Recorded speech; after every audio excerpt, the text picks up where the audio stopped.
Just before we start, I just wanted to mention one thing quickly. Helos & Co. and Sporting Club Helos are independent missions. They're both run solely by myself. So if you could like, comment, subscribe, all that good stuff, it would mean the world. Check out helosandco.com. And without further ado, let's get into it. Just before I start this episode, I just want to issue a trigger warning to anyone listening or watching. We do talk about mental health and we do mention suicide at length at points in this episode. So if those things may trigger you in any way, shape or form, please feel free to click off and listen to something else. Love and appreciate you all. Welcome back to Helos and Homies. I'm here with a very prestigious... Take 100, eh? Welcome back to Helos and Homies. I'm here with a very prestigious guest. Had to run it up a second time. The first time I've kept on social media purely to show my own journey, how far I've come from the equipment we were using that day. It's pretty nuts. I'm proud of you, man. Look at this thing. I appreciate it, bro. The good old fucking hold the microphone. It doesn't work. I'm here with the Sydney part of the Sneeko Tate Belmar group, taking over the world. I'm here with Caleb Coroneos. How are you, brother? Good, bro. How are you? Good, bro. Thanks for hopping back on. We were talking earlier. Full circle moment for those listening. Shout out Nick, the Beta Project. Caleb hopped on there recently. Bro, it was a gun potty, by the way. I got real deep, eh? Yeah. Because you'd mentioned... You mentioned things about your mum. Yeah. But when we did it, you mentioned it and I could kind of pick up pieces, but you didn't mention anything specific. Yeah, I don't really share my story. Yeah. So I knew about your dad being your hero and all that. But when you're talking, I was like, fuck. Fuck, it got me teary, the cunt, eh? He's good at that, bro. He's proper interviewer now. The questions he asked as well, he'd lead you in a direction and then you'd go there and then he'd already know what to ask you again. It was good because it got you really expressing your whole story. Do you remember you're my second or third podcast? So when I first jumped on you, I was nervous as. Yeah, right. Yeah. It's hard, eh? Well, now it's sweet. Yeah. You get used to it. Yeah, that's it. I was shit for I reckon 20. It takes ages. Bro, even Simi, I was struggled so much because you're Yeah, I remember that. It's I came from Simi to yours. To mine, yeah. Yeah, and it's just there were so many bright lights, whatever. Now I get used to this, but when I have guests on, I haven't done it before. I had a guy called Will Star who's the 1/4's producer. And he's produced for Ariana Grande. Yeah, I saw that one. Bro, and even he got in here and he was bro, it's a bit full on. I was you get used to it. Yeah, you get used to it. But Nick, where he originally started his podcast, was in a room. He moved into my cousin's old house. Shout out Dan Truck till the day I drop. Love you, kid. And so Nick's little brother Jake did a few episodes in that studio, and that's where I did my first ever podcast. Was in basically a room I grew up in, my cousin's bedroom. Formerly known, and just see how far you've come, Nick. Very awesome. Sick podcast. Full circle moment. Shout out, Nick. Bro, been a lot of shit's happened since we last filmed. You have a few businesses running. Yep. Traveling wise, not too much has changed, but so documentary's coming. Aticophobia is coming along. Hey, yeah, it looks good. I didn't even notice. That's nice, man. Yeah, it's good, eh? Travelpreneur. Yeah. And then was there something else? Okay, so right now I've got Travelpreneur University, Aticophobia Clothing, Aticophobia Podcast. On one podcast, I have a new thing called Fear of Failure coming very soon. Yeah. Which is a mindset coaching thing. And then I've got the documentary coming very soon. Let's talk about the doco. That's what I want to know about. Well, bro, it's actually fucked. 2 days ago, you wouldn't believe it. I deleted an autosave file from Premiere Pro, deleted the whole thing. So I have to restart from scratch. So I have 2 weeks to finish it and then post it up. But it's fucking deep, bro. I basically go raw as or all in. How do you structure it? So I basically start off, I don't want to say too much, but I started off how I grew up as a kid, just baby videos and shit. Of when my dad first saw me, he filmed the whole thing, which is mad. That's cool, bro. Because I don't my mum and dad have photos, but no videos. Yeah, my dad filmed it. Yeah, that's which is so sick because it's the old film cameras. Yeah. So I got footage of that. He's like, oh, this is the first day I'm seeing my boy Caleb. It was 2005. And then I basically explained. What year are you born in? 03. That's scary. I'm born in 2000, but still, bro, you're so young. Fuck. Yeah. Well, we'll get into the money later, but yeah, bro, the doco, I've basically explained my whole story, really. Not all of it, because it's too hard to put in one video, but my main goal is to get this doco out, inspire as many people as I can. And then on top of that, just keep growing and then one day, hopefully make a movie. Yeah. And I honestly think it will happen, eh? I just have a vibe that I'll be successful enough to... Have you envisioned it? Have you seen it bro, in your head? Ever since I was a kid, bro, I don't know. as a kid, I was just always on film. So Yeah. With the doco, what do you think's been like the hardest part about making it? Is it actually watching the footage back? bro, 'Cause it's honestly, such a deep watching thing. the footage back, like if I edit my documentary, it actually fucks me up for a couple of days because like it goes that deep. It's sort of like when you're editing, you're so focused on it, so it like brings back trauma. Yeah. But I'm at the point now where I'm just like crying when I watch it. I'm like, fuck, if I can cry, like other people will cry because I don't really cry. It's like by myself, really. Like all my footage is by myself. So yeah, it's fucking sick, bro. I can't explain. How did you go about like the filler scenes? Did you go to studios and shit like that to do all that? Oh, bro, I just use my garage. Yeah, mad. No, I like that. Yeah, yeah. I fucking like that. How long is it? About 40 to an hour. That's good. That's a good length. So it's like got me YouTube? growing up. Yeah, I was going to put it on Netflix, but I would have to go to Philadelphia and then it would like take a long fucking process to get it out. I haven't finished it yet. So yeah. But I start off with me as a child, then going into like how I like beat suicide, like the whole night, bro. I filmed me taking the pills and everything. So that's in there too. How I quit YKTR, how I met Luke Belmar and shit, how I made fucking 6 figures and yeah, bro, it's just Good shit. legit raw and Proud of you, bro. You're doing well. bro, look at you, bro. This space is crazy. Yeah, I got a long way to go, but you're doing serious numbers. Like, fuck, bro. The doco, it's gonna be nuts. Because I watch all your shit. Yeah, I honestly think my doco will. Yeah. What do you think a movie would entail then? Because a doco's like, how would you put it? A doco's like a very serious thing, whereas a movie can have like a bit of fiction in it. You know, it can have like a bit of like, and different shots and different ideas. You know what I mean? Yeah, well, I think of Wolf of Wall Street, right? Like that movie is half bullshit, half not. So that's the sort of vibe I want, where it's like I show my documentary so people understand my story, but then when it's in a movie, you can see it visually. Yeah. So like as me as a kid getting beat up by my stepdad and stuff like that, like you can like actually see it. Yeah. Obviously, I won't be the actor, but yeah, I just got like big dreams, man. Yeah. No, fuck yeah, bro. Having a movie about yourself is very cool. Yeah. How do you see, like what age do you see that coming out at? Bro, probably like 26, 27. It's pretty early, man. Well, I'm 20 now. Next year, like for sure, I'll be a millionaire. Yeah. And then yeah, I just like keep growing. If I have to fucking pay for it, probably do. Do you think you'd need more years of shit happening? Not like bad shit. I should sorry for like saying it that way, but like just like stuff going on. You know what I mean? Like, Well, that's why I haven't posted doco because shit just keeps happening. And bro, I've had this fucked up thought. I'm like, I shouldn't probably say this on the pod, but I've always had this thought where I like die at 30. I was going to confront you about that. I don't like, bro. I'll say this to you now. I don't like how you talk about it like that. I was listening to Nick's thing, bro. I don't like it at all. Cause I think you got a lot of life to live, and Bro, I've fucking lived a lot. Like I've probably lived like 20 I, lives. I can understand like how fucked your circumstances have been, right? But like, don't you think there's like such a beautiful thing to have children, watch them grow, and because you live a very eventful life, right? Yeah. But like, bro, I'm telling you, like my nonna and nonno, they seem to have the best life. It was so simple. They had their like house, they had their grandchildren over all the time. It was the little things. Don't you think that's like what you really want in life, like that peace? This sounds so fucked up, bro. But like, I've had this thought where I like have a baby right before I die, call him Apollo Coroneos, and then Fuck. I die. I go out a fucking cool fucking way where like I save someone's life or some shit, or I like die with a smile, like jump out of a fucking plane or some shit. I don't know. And then my kid just fucking becomes born, and then he's like the next big thing. Don't you think that's like the worst possible thing you could do to your own child? It sounds like, I don't know, bro. I think it'll make him grow.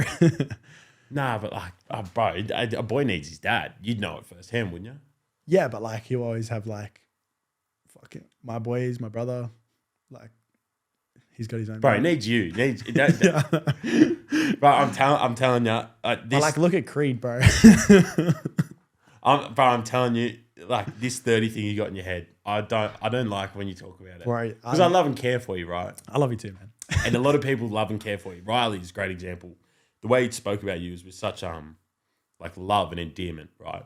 He was so proud of you when we were talking, like off air. And bro, like this 30 thing, I reckon like it's such a.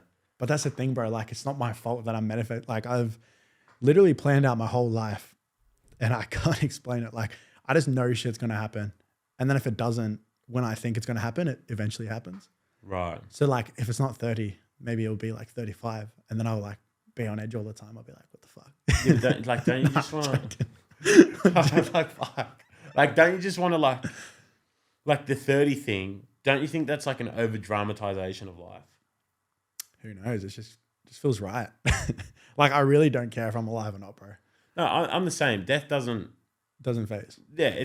If I die, I die. My days, right? Like everyone has a. That's a crazy thought, isn't it? Like everyone has a day over their head type of thing. You know what I mean? Like you know how you have a birthday?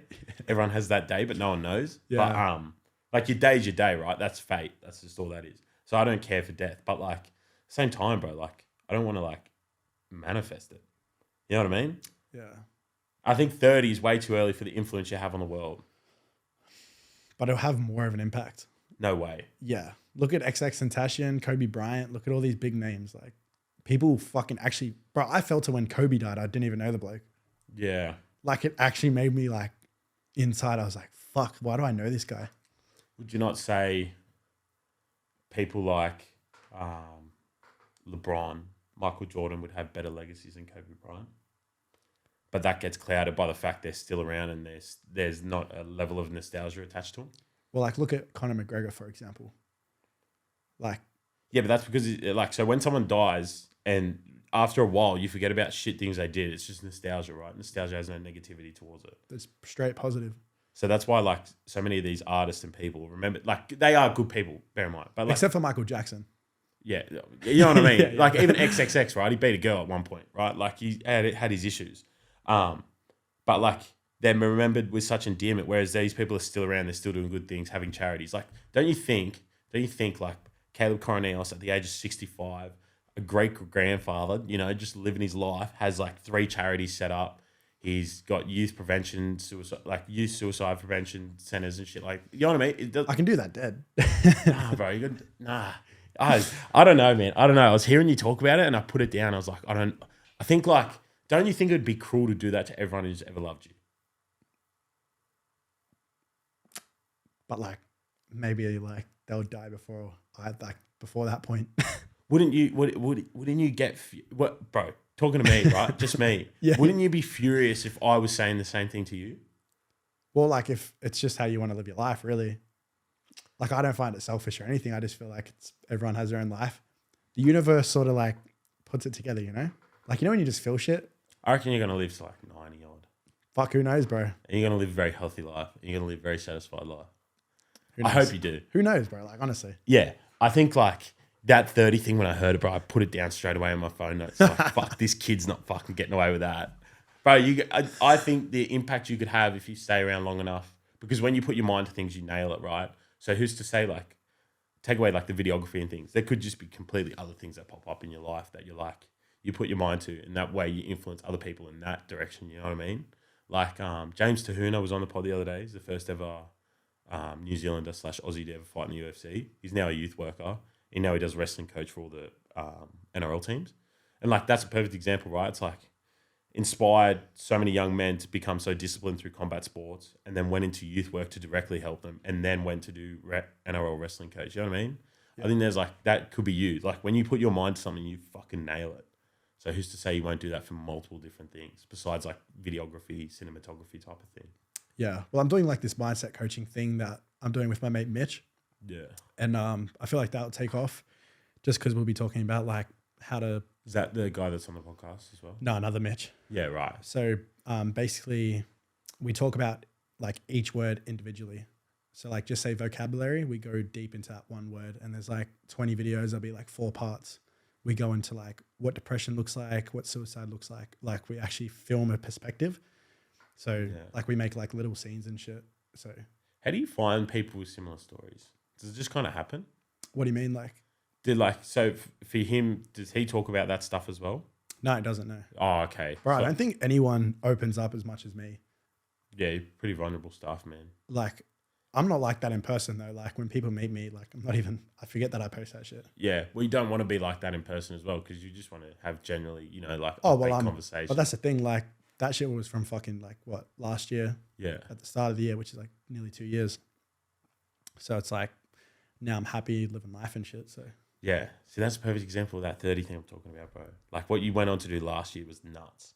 It'll be the same thing after you're 30. Bro, it's weird. But, you know, I jumped on your podcast straight after I got back from Tate's. Yeah, it's It crazy. was like 2 weeks after. That's so funny. I'm 1 degree of separation from him at that, like his peak fame. Yeah. It's like you going from there to there. And then I'm back to this shit all. Are you still living out in Sydney? Me? Yeah. Yeah, I moved out from Blacktown. Yeah, good stuff, So man. me and my dad got a new place, which is sick. So Good shit, bro. Congratulations. yeah. Awesome stuff. No, appreciate it. Look, I wanted to speak about Belmar. When you talked about him with me, I knew of him, right? Like everyone kind of knew Luke Belmar at the time. Now he's popping off. Like, Massive numbers now, bro. He What's did- it like for you seeing that? oh, well, he called it. Like he said, because all that footage is my footage. So he said, bro, like, watch me pop off. Yeah. He's like, just stay with me. Like, I'll show you how to become rich and shit. Fuck. I'm like on the right path. Like, bro, I'm literally just doing everything he taught me. And that's what I want to teach other people. Like, the more you surround yourself with the like right people, like I fucking hate going out now. I hate drinking, hate wasting my times like on dates with girls and stuff. Like just little things, bro. Like the way you change your mindset, like you just stop talking to girls. You like focus on like don't party, focus on like work, training, stuff like that. Like I'm doing Muay Thai now as well. Like I want to fight I next say year. that every morning when I'm going to work. You post those videos. Yeah. Bro. So it's like my mindset's changed so much since last year. Yeah. Like I was with YKTR, which was more like the party scene, like Yeah. get on it sort of thing.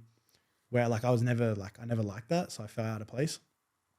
So like now that I'm on my own, like, bro, it just feels mad to like just lock myself into something. And bro, like my drugs are honestly like doing this clothing brand, my students in my university, like this fear of failure thing, like all this shit. So Just working, eh? just working, bro. And Yeah. people say like, oh, you need a balance. Like I hate when people say balance. Like your balance should be your job. Like if you don't like or love your job, Yeah. then like, Yeah. I think some people I think some people go over the top either way.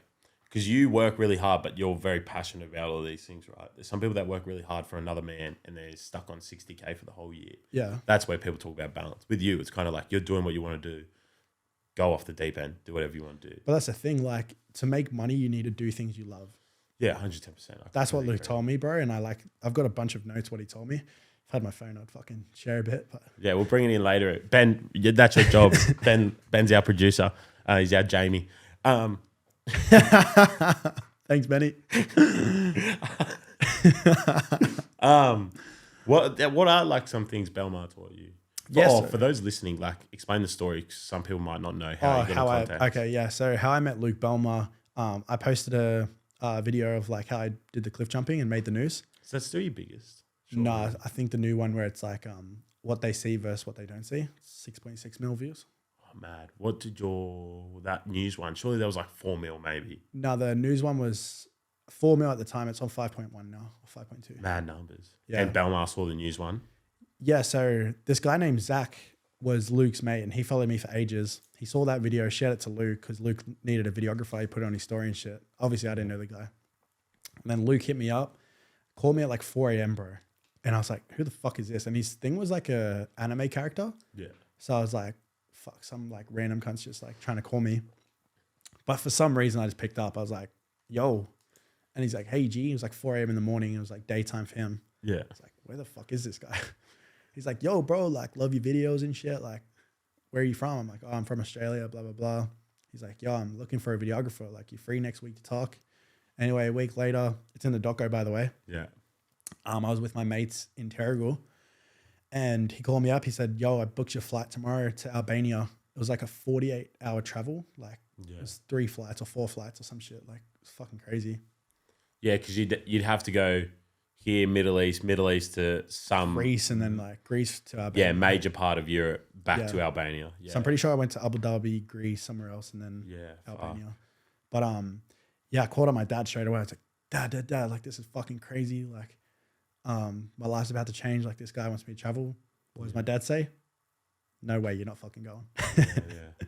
Because like I didn't really think at the time like It's hard to explain to that generation what you're doing in that moment. You don't even have to be in this generation. Like, yeah. imagine getting a call freak to out. go to Albania out of all countries.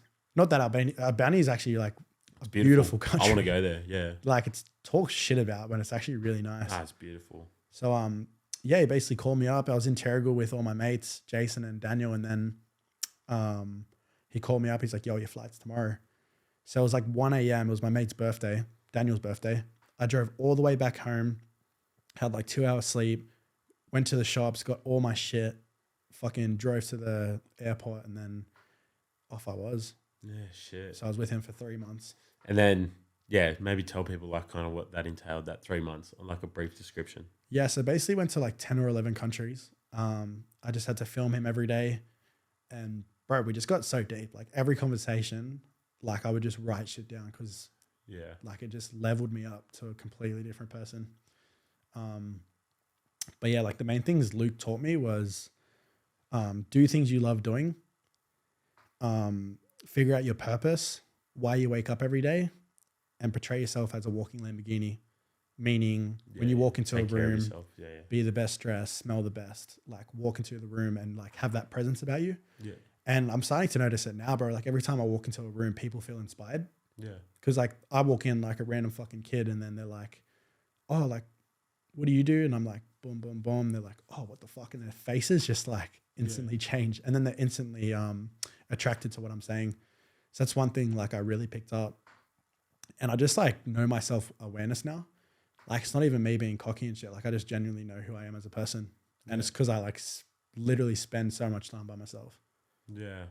I can relate. I spend a lot of time. I work by myself every day. Yeah. And then like I spend so much time on Helos and all that by myself. So you start to figure out a few things just purely like in your own thoughts, the amount of time you spend by yourself. Yeah, it's good. And like even with your podcast, like you're fucking consistent with it, bro. You're getting different minds on. Yeah. And it doesn't matter if like people are making like millions of dollars or anything. It's not about the money. It's more like what this person does create like creatively. Yeah. So it's like, for example, like you got Riley Smith on, you got like all these different people on doing different things. It's so cool, bro, because you get like a different perspective on how they see their life. Yeah. I appreciate that, bro. Yeah. Yeah. Cause I feel like a lot of people, they do with pods, a lot of people try and do like trending things. They try to clout chase. I saw you talk about it. Yeah. Just keep it pure. That's all I say. Yeah. Just like the money's like cool. Like chase money. Like fuck, do your thing. But like some people get into it with a pure intention, then get corrupted by impatience. So they try and chase the money really hard and then they forget why they started. Yeah. Whereas for me, it's like, fuck the money. I know the money will come. You know what I mean? Like podcasts, like you can make good money, but like it's more just trying to learn, bro. Yeah. Like you've got an opportunity to meet whoever the fuck you want because what I say to people, bro, it's a cheat code. It literally is. Yeah. Like there's a thing called, another thing Luke taught me is the circle. Yeah. So if you want to get into a group with high value individuals, you need to do something that they don't have. So for example, I met Tates, I met Luke and all that because I had a camera, I had a skill set that they didn't have. Boom, I slid right in there. Yeah. You do a podcast, that gives them value because it gives them content. Place to talk, spread their story, stuff like that. So instantly going to be like, yeah, fuck yeah. Yeah, I say that to people, bro. Yeah, it's not like someone's like, if you message someone and be like, yo, let's chat. Fuck, 99% of the time, people are going to be like, no. Yeah. But if you said, yo, jump on my pod, yeah, fuck yeah, like, oh my God, that'd be sick. Yeah, I first learned that from Ice, funnily enough, because he was talking about, he's like, I didn't realize how rude asking someone really successful out for a coffee was, because it's just like, I value an hour of your time as $5 coffee, where it's like, you got to actually offer something back, you know what I mean? It depends on the person, bro. Like, yeah, some people are willing to give up time, but like I understand that concept where it's like if you want to get into the room with that person, there has to be more than like a $5 coffee. You have to add value. Yeah, 100%. And I just kind of say to the younger boys who are trying to make something happen, is like if you're not very skilled at something, offer to do it for free at a minimum, even if you are skilled at it. Bro, that's funny. Like Luke actually taught me this thing. He said, if you offer something for free, why would a millionaire say yes to that? Yeah. So the way he meant that was, if I'm like a videographer, for example, I'm offering you like a free service. Yeah. If you're a millionaire, why would you say yes to someone that's free when you can just pay for someone that's high quality? Yeah, 110%. But that's what I mean. It's like for younger boy, I understand that, right? But for like people starting out, I kind of say to them, it's like, if you're not very good, at least offer to do it for free so that you can hone in on your skills whilst being part of like this level up. Yeah, just like brick by brick. Yeah. Take your time. And then eventually you have so many skills you've learned through just eating shit for a few months. and then you go out and you start 100%, charging. bro. Just And then- patience, eh? Yeah, a lot of people lack it, man. Because you know why? Because, bro, people like you who are talented before they blow up, they see you just blow up. They don't Everyone- understand that your talent was there. Like, bro, I remember your edits of YKTR were like movies.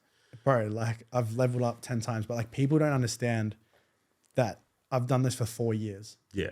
So I'm like open to talk about my money and shit. So like so far I've made like 350K like just stuff, from bro. my university. Yeah. Like I've got my clothing brand coming, all this shit. So I'll be making more, but like it's not like I just made 350K in this year out of nowhere. It took me 4 years to like build, meet the right people, learn how to like talk, learn how to like create fucking value, Yeah. understand how communication works, understand like psychology, how people think, read the room. Like there's so much that goes into it. Yeah. How did you go about learning those things? YKTR did help because like obviously I was trying to make footy. So when I met all the rugby league boys, Yeah. like at the start I'd get starstruck, Yeah.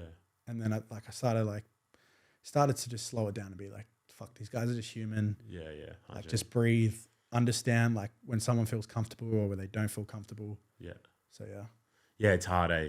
And for like a young fella, it's real hard to start learning like body language, psychology, understanding like, do you know what like the green line is, where it's like, if you're like sitting with someone and you're sitting next to them, it's like there's a green line in the middle. It depends like who crosses over or whatever. Yeah, you need to know when to shoot your shot. Yeah, shit like that, right? But like, it's just like, even when you're sitting with someone like new and you're just talking to them like they're complete like stranger, just, I don't know, there's multiple things to learn. It's really hard. It takes years, man. Yeah, it And does. months. But like just fucking learn. Like read a book. I'm literally reading a body language book. Yeah. It's called Body Language.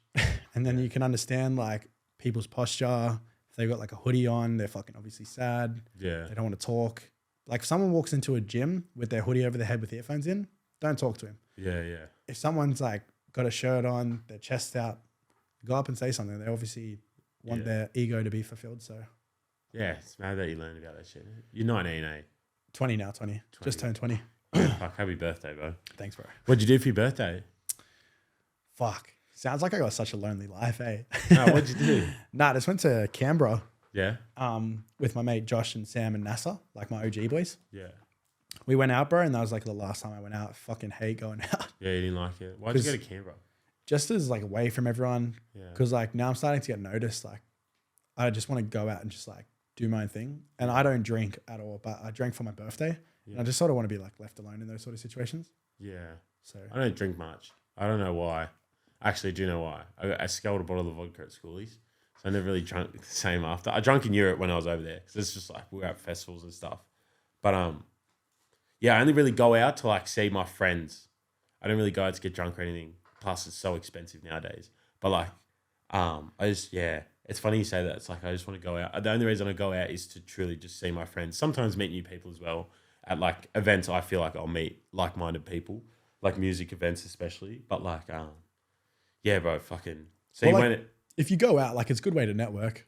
110%, but it's also like it's sometimes just real good to see friends, you know, and just like 100%, reset yeah. and just fucking. That's what I do. Like once in the blue moon, I'll just like go out to just fucking forget that I'm working and just chill. You have to, Because it's such an escape from reality, eh? Yeah. Do you feel like sometimes do you burn out a bit? Not really, eh? Like, I don't know. I just love it so much, bro, that like, because I'm doing so much shit, it's sort of just like fun to just, How do you manage it all? I don't, Yeah. I just sort of go with the flow at the moment. Are you looking at employing people? I did at the start of the year. I had like 6 people under me, Yeah. but I had to fire all of them, bro. I just couldn't like manage them. It's Yeah. like a manager role when you start to get to that stage. Yeah. So, yeah, it just got harder and harder. Cost me more money when I didn't really need to spend it. But yeah, I love giving people opportunities. Like, for example, my students, most of them like come shoot with me and stuff like that to get that real life experience. Unfortunately for the people in like Europe and France and all that, they can't. But Yeah. for the Sydney boys, like it's just cool, like seeing them level up and stuff. And eventually, like I'll probably hire my best student to just come travel the world with me and vlog me. Yeah. Fuck yeah. Bro, 6 people's a lot of people. Did you talk to anyone you know that's running businesses before you did that? No, I just try to do it all myself. Hey, Yeah. How'd that go? How long did it last? A month? No. Probably 4.5 months, 5 months. Oh, that's all right. Oh yeah, 4 months. Yeah. Yeah, that's all right. I thought it was shorter. No, that's chill. No, it was when I went to Dubai. Then I was like, yeah, it's time to like just Scale back. just not scale back. It was more like just do it myself. Like I was just being too lazy. Yeah. What's lazy to you then? Like, what was lazy at that time? Just like getting distracted by girls and shit. Eh? Like honestly. There's not as many girls in your content nowadays, bro. Yeah, because I sort of like there will be soon, like when I start to like just post more personal brand stuff. Yeah. Like I sort of have to repost the same shit because I have no content, which Yeah. is annoying. But yeah, I got rid of the girls for a bit just because like I got real deep, and I just wanted to show like my life now. Yeah. Because there's no girls in it right now. So I see you post every once in a while. Like, I need to get like a. No, bro, because I sit there and I read it. I'm like, me too, bro, me too. But like, I see you post bro, it. How good would it be to just have a girlfriend? But like, just like, just so hard. Yeah, I see you post like, fuck, give me an example. What's something that you put up? Fuck, I posted like, I posted on purpose too. Like, I'm Do you just get like, do you get oh, replies so many, bro. from girls or like blokes just going like, fucking me too? Oh bro. no, girls. Yeah, right. So like a bunch of chicks just be like, marry me and like shit like this. But I'm like, fuck. Just reminding myself why this is just like a distraction, eh? Yeah. What do you look for in a partner? Fuck, great question, mate. What do you look for? She's got to get along with my grandmother. So I've got a grandmother on each side, still alive, God bless. So get along with those two. Very, like, if I'll bring a girl to my nonna and I can, like, I haven't before, but when I do, I would be able to tell straight away, like, with what my nonna says, like, kind of like, she's got that, like, vibe. Nonna would be able to tell, like, yeah, nah. But with my mum, my sister, like, she's got to get along with them. Because that's the thing, right? It's like females of the family. You want them to all get along. Probably attentive. I don't really, like, the driven thing doesn't, like, bother me. I don't like that either. Yeah, I don't think, like, because I have, like, really high ambitions, or, like, not even ambitions. I just want to do, like, really cool things. You don't right? want to clash. Yeah.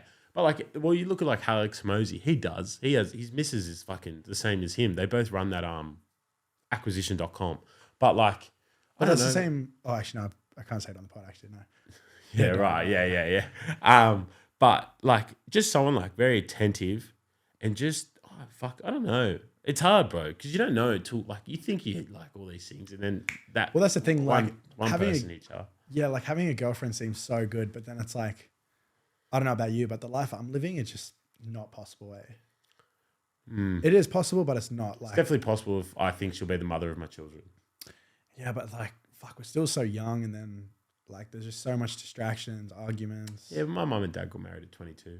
I'm 23. But times were so different back then, eh? Yeah, true, but still point stand still, right? Plus, there. like with TikTok and shit, like a chick will see a TikTok quote and be like, "Wee, wee, wee, wee." Is this what you do? It's like, come on, man. Come on, man. Oh, fuck. Nah, like, well, yeah, I don't know, bro. I think attentive, and I think, I just think, like, very, like, caring individual. I couldn't do with someone who's, like, ice cold all the time. You know what I mean? Like, Yeah, I'm the same. I'd like someone who, like, cares about different things, and I want someone who really appreciates, like, small things in life. You know how people, like, you'd say it right with the money you make. There'd be people around you sometimes that are, like, complain even though they've got such a blessed life at this point in time, like, about little things. Like, they'll complain about, like, say they're at a coffee shop Oh, bro. and the barista fucks up, and they'll just whinge about that for, like, 5 or 10 minutes. And you're like, bro, like, or like an L plater's driving in front of them going slow, and they'll complain about an L plater. Like, fuck, man, like, this is nothing. Like, we're all chilling. Yeah, You know what I mean? think having a chill girlfriend would be perfect. Someone, it's good to have a girl that just understands you. It's like yin and yang, right? Like, Yeah, balances bro. you out. Because like I feel like for men, we're meant to be like the dominant, like hardworking, ambitious ones. But like times have changed where girls are ambitious, which is cool. Like it's mad. Like even watching the soccer women play, it's so sick to see. But it's like you need to find that balance. So if you're having a girl that's like ambitious, the same as you, it's like how can you like balance it with each other to work together? Yeah. Because I know so many people that are successful with a partner and I see that, I'm like, fuck. That's Normally just so different fields. I think that's how, you know what I mean? Like, well, like even if you do the same thing, but just stay separate from each other, like don't see that's each what I other all mean. the time. Different lanes. You don't Yeah. want to be on top of each other, but some people make it work, bro. That's a funny thing. But it just depends on the person, eh? Like, Yeah. Do you think because you know how they say like I think it's like a high percentage of people have met their partner by like either 18 or 20. Do you think you possibly have? don't know, bro. Young Ben and I talk about this all the time. Like we've met them yet. So I think I've like sounds fucked up, but I think I'm at the point where like I've just got too many bodies where I think I just fucked it for myself. Yeah, right. Like you know when you like go past the point where you just can't catch feelings anymore. Like I catch feelings for like a couple of days, and I'm like, yeah, whatever. Yeah, right. Bro, not for me. Next, no, joking. I'm joking. No. Did you grow up watching that show? Do you know what Next was? No. It was like this show. So they had this like girl or a guy on a bus, and so like you can imagine like a double decker like pimped out MTV bus. Yeah. So she'd be like the person would be sitting down on the couch. Somebody would come in, sit down, and it'd be a speed date. And then if she didn't like at any given point, if they didn't like them, next person comes in. It was rough. It was a good show, Fuck. but yeah, Entertainment, eh? yeah, you just reminded me of it. Aticophobia. Let's talk about that. How's that all going? It's going good. So I've got the blacks in. I've got white ones coming. So I got white on white. Yeah. I've got like these cargo pants that I created, so you can like run in them and shit, but it's like designer. So I'm going for like the luxury vibe. So my stuff's going to be like middle class, so like pretty expensive luxury. Yeah. Not too expensive though, like Gucci and shit. That's way too much. But How do you think? Have you planned out like brand placement and things like that? well, that's the thing with videography and like working with like clothing brands and stuff. Like I've obviously worked with YKTI, seen how G'd Up and that grew. Yeah. So I'm just gonna like everything I learned from them, but put in my own way. Okay. So like for fear of failure, aticophobia, like it's so easy to brand. Why do you think you have a fear of failure? Just because, fuck, you definitely have a fear of failure, don't you think? Yeah, but I'm not. I don't. Wait. Let me think. Because you're probably going to be like, oh, like a failure is success in the future. Like you need to fail in life. Yeah, I've had my face in front of Helos since I was 16. And this year, I'm not sure if you've seen them, those like TikTok videos I do, like the Sunday League, the football ones. I'm never on TikTok, eh? Yeah, right. You should be. It's nuts you aren't, bro, with the numbers you do. Well, I post on, like every time I post on TikTok, they go pretty viral. Yeah. I just don't post. Yeah. But like I was doing like 50 to 100K per video of me just talking shit at like Sunday League. Like, hi, welcome back to Sunday League. Roberto Calories here. Just like taking the piss out of me and my team. Yeah. Do really good numbers. And like, so I've put my face to like all these different things that like failing doesn't like bother me at all. But would you say your fear of failure is failure as a whole rather than like small failures? Bro, like I think everyone has a fear of failure. Like you're probably thinking if this podcast doesn't go well, like that's your fear of failure. Yes, but I also would go like, okay, let's say you're the biggest thing in film in Australia in the next 10 years. Like, bro, I sat down, my podcast, I was able to have Caleb on twice before it all happened. It's balance. Yeah, that's fair. But like still, there's... Yeah, of course I want to fuck it. Of course I want to be rich and fuck it. You're fucking like, nah. But I genuinely, like, hand on heart, I have this like idea of like, even if it does fail, what a cool story it is to tell. Because I have no doubt that whatever I'll do all right in. Yeah. But like, so it doesn't matter what. I think I do have like a sense of a fear of failure, but I don't know what failure looks like either. I haven't really figured that out in my head. Have you figured out what failure looks like? Oh, fuck yeah. What do you think it looks like? Man, I was at rock bottom last year. We can go deep into that. Yeah. Do you reckon that's failure, that point? Yeah, bro. I tried ending my life. Like that's the biggest failure in life. Like if you're trying to quit early, like. So then what's the 30 thing about? But that's not me trying to kill myself. That's like more of a just like I go out in a cool way. Yeah, right. Okay. Like a premonition type of thing. Yeah, it's different. That's scary, bro. Like imagine a fucking clip of me doing like triple backflip off a plane, parachute, bomb into water. Bro, fucking hell, man. Yeah. So would you say failure is like that point? But what would you say, what do you think failure looks like for other people? Have you figured that out? Because they're going to have to relate to the brand at some point, aren't they? But like, that's the thing. Like I want the high class people that like that have that fear of failure, but like do something about it. So atychophobia, like it's a phobia that means you're like afraid to fail. Like you don't want to fail whatsoever. So you like don't do shit because you feel like you're going to fail. Yeah. So that's why I built this, is because like you want to be the opposite of fear of failure. Yeah. Okay. Because like if you're afraid of failing, sorry, then like you're not going to want to do it. And that's what I used to be, bro. So at YKTR, I was too afraid to speak up to myself. I didn't want to do this. I like had so many ideas, but I couldn't express myself. I used to work at McDonald's and I like wanted to do other shit, but I just didn't.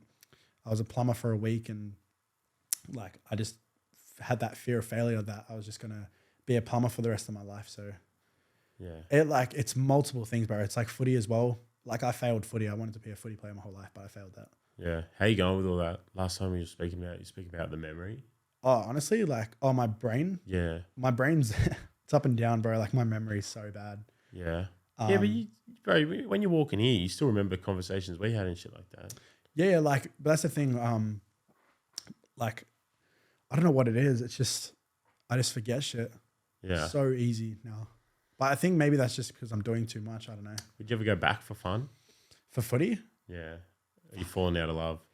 I don't like it at all. My dad keeps like telling me to play it again. He's like, "Fuck, surely jump on the field one more time." Yeah.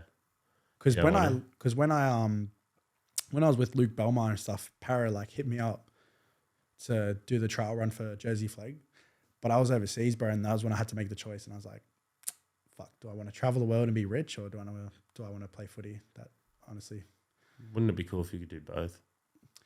Fuck, it sounds so sad, bro, but like footy is like sort of like a slave life. As bad as it sounds. In a sense, I understand. If you're a superstar, and you make your money work in other businesses, it's fine, which they're learning to do now. But even that though, like you're still literally doing the 9 to 5. And it's nothing wrong about that. It's just not the life I want to live. Yeah, but don't you think like, fuck it, like they enjoy playing footy, but and they're happy? Are they really happy? I think a fair few of them would be. They go out every weekend doing freaking drugs and shit. Like I don't think that's happening. Some, not all. Some, most of them, bro. Like, no, I know. And like even just like the footy conversations, like that's what fucking made me go next level. You know what the problem is? That's the culture they're brought into from previous generations. Yeah. So the whole idea, hopefully, is that the generation we're coming through, like our age group, right? I'm 23, you're 20. Like Riley, for example. I hope Riley goes through, starts businesses while he's in footy, while he's popular, builds his personal brand. And then the conversations coming through are for the young fellas to keep continuing that. And eventually that full-time larrikinism kind of like dies down a bit. Like it's still funny to be like a bloke and, you know, have that like downtime. Yeah. But like, I understand what you're saying. Well, like the way I'm saying is like, you get told to be up at this time, do this, do that all throughout the week, every single week. And then you get 4 weeks of the off season, whatever it is. So do you think that's failure? No. I'm not saying that. No. But no. Like, is that like when you say fear of failure, right? The 9 to 5, take away like the actual hours. Personally. Yeah. Being told what time to wake up, what time to be somewhere, like what to do Monday to Friday. Is that what you see as like a failure in a sense? For my life, like I can't be told what to do. Yeah. Okay. Like I struggled with that in school. At YKT, I definitely struggled with that. Yeah. So yeah, just not my life I want to live. Yeah, right. Like, bro, we're fucking human beings, bro. Like, we should be doing whatever the fuck we want, really. Yeah. Yes and no. You still need structure. You need structure for freedom. I'm saying like... Otherwise, freedom turns into fucking chaos. Yeah. But like for my life, like I just want to be free, bro. Like I could honestly move to Bali and or like some little island, just escape and just be free. Like that's the type of life I want to live. Yeah. Do you actually want to do that? Yeah, fuck yeah. I just want to get rich enough so I can like give the life my dad deserves and then probably like go to Dubai, get my residency there so I get no tax and shit. They're up in that apparently. Crazy, eh? Not too much though. Like yeah, you know who I follow? Julian Petronas. He posts like good shit. Like he doesn't post much on his story. When he does, I fucking watch it. Like I like pay attention. So, smart dude. Yeah, I spoke to my sister about him. He's he was 17 maybe or 18. And he held like did you ever grow up with Good Life? Yeah. He held a festival that big at 18 in Sydney at Luna Park. Nuts, bro. And he's still about how much you wanted, eh? Yeah, it's just like, and then he lost it all because he got like, yeah, he was your age and just had that much money, but you're like, you've just come through and you know I think you're lucky because you're exposed to like Belmar and stuff. Yeah. So you kind of see like what to do with money. It's not even lucky, bro. Like just like No, this for conversation sure. where it's like do something that you can get in that room. Yeah, 110%. But I think he grew up without people in front of him. So when he got heaps of money, he didn't know what to do. Whereas you created an environment for you to be surrounded by such high value individuals. So when you get money, you know what to do, how to make it move. Who knows, bro? Like you could, like if you have money, you're definitely going to be surrounded by money. Yeah. Like that guy saying he like was self-made. You can never be self-made. You reckon? No way. Well, if you're not self-made, who's helped you? For me personally, Yeah. think about like my whole life, like my teachers, YKTR, Some- McDonald's, like everything you go through in life is like building up towards something. And that's a bunch of people. Yeah. Self-made is like literally like doing it all by yourself. I Yeah. think it's genuinely impossible. You mentioned 2 teachers on Nick's podcast. Have you gone back and visited them? Bro, fuck, you're gonna make me cry talking about these guys. So Miss Catrotti and Mr. Durham. Shout out to him. Yeah. Shout out to him. So I've got their numbers now. So like they that's message me here and there. And bro, like it's just sometimes we have like calls and stuff and it's just so like, you know when people like genuinely make an impact? Yeah. So that's why I like go back to like, it doesn't matter if you fucking got followers and shit. It's just a number. The reason I'm doing it is because like I know I can like do it. Like I believe in myself. And it's like the life I want. Yeah. But you don't have to have followers or anything. Like you can inspire people by just being you. I think consistency inspires a lot of people. Yeah. That's what I've learned with the podcast, bro. Blokes come up to me that I know, like at footy fields or like, I'll just be like shopping, right? Like just doing something mundane. And blokes come up to me like, bro, you're killing it. I'm like, nah, not really. And they're like, nah, seriously, every Tuesday night you upload a podcast. Like that's killing it. Like so many blokes start and they don't finish. And they're like, you know what I mean? It's good, yeah. But continue your point. Yeah, so oh fuck, what was I saying? Happens to me all the time. No, but it is good though, like that you're doing every Tuesday. Yeah. It's insane, bro. Keeping it consistent. With the teachers, did you go back, like, so you speak to them now? Yeah, I tried getting him on the doco, but like legal reasons. Yeah. But that would have been so cool to get him on, eh? Yeah, I had 2 teachers reach out. So my best mate opened up a massive gym in Penrith in Henry Street. Yep. Love you, Jake. Do you know Jake Ayres? I have to see photos. I'm bad. You might know him. Sounds familiar. But he opened up a thing called Bodybone Health Club, and I had him on to like just because I did like all the like a fair bit of video and promo for him, like when it was opening, and bro, like 2 teachers that we like adored in school reached out to us, and then when you mentioned that, I was like similar feeling, like it's like fuck, like I owe so much to him. You know what I mean? Teachers have a different impact because it's like Yeah. they literally like fucking have you for 6 years. Yeah. Of your life. What grade and age do you think they impacted you the most in? Did you finish? No, I left like halfway through year 10. Oh fuck. Yeah. Did you finish? Yeah. Fuck that, man. I've got a university degree. Really? Yeah. Fuck, that's crazy. Yeah. What degree? Bachelor of Business Management, HR. Means fuck all. Learned nothing. Shout out to mum. Got it for you. Love you, mum. Make it proud, man. Yeah, for sure. Yeah, because there's a story to it, but like all us siblings have You have to? university degree, and so like I can't complain. That's fair. Like honestly, Yeah. like just Yeah, I was the only one who put like 100% effort.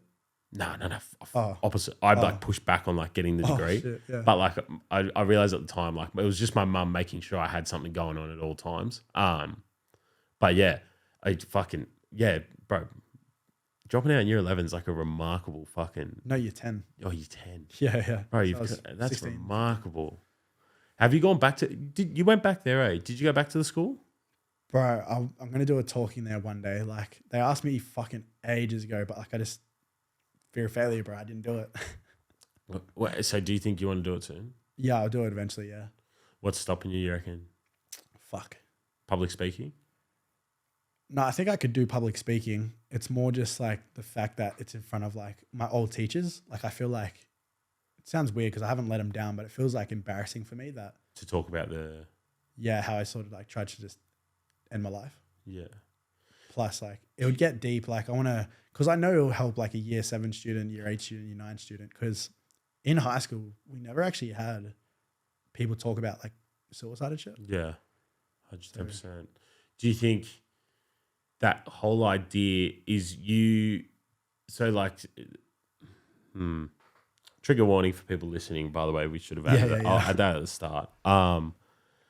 So do you feel like talking about the suicide and whatnot to your teachers, you don't want to make them feel like they failed you as well? Because I feel like if you're a teacher and your former students telling you that when they've just left your school, you would feel like a sense of, even though it's never their fault, you know what I mean? Like, Yeah, I get what you mean. Yeah, I had that conversation with my teachers. It'd be a hard conversation, eh?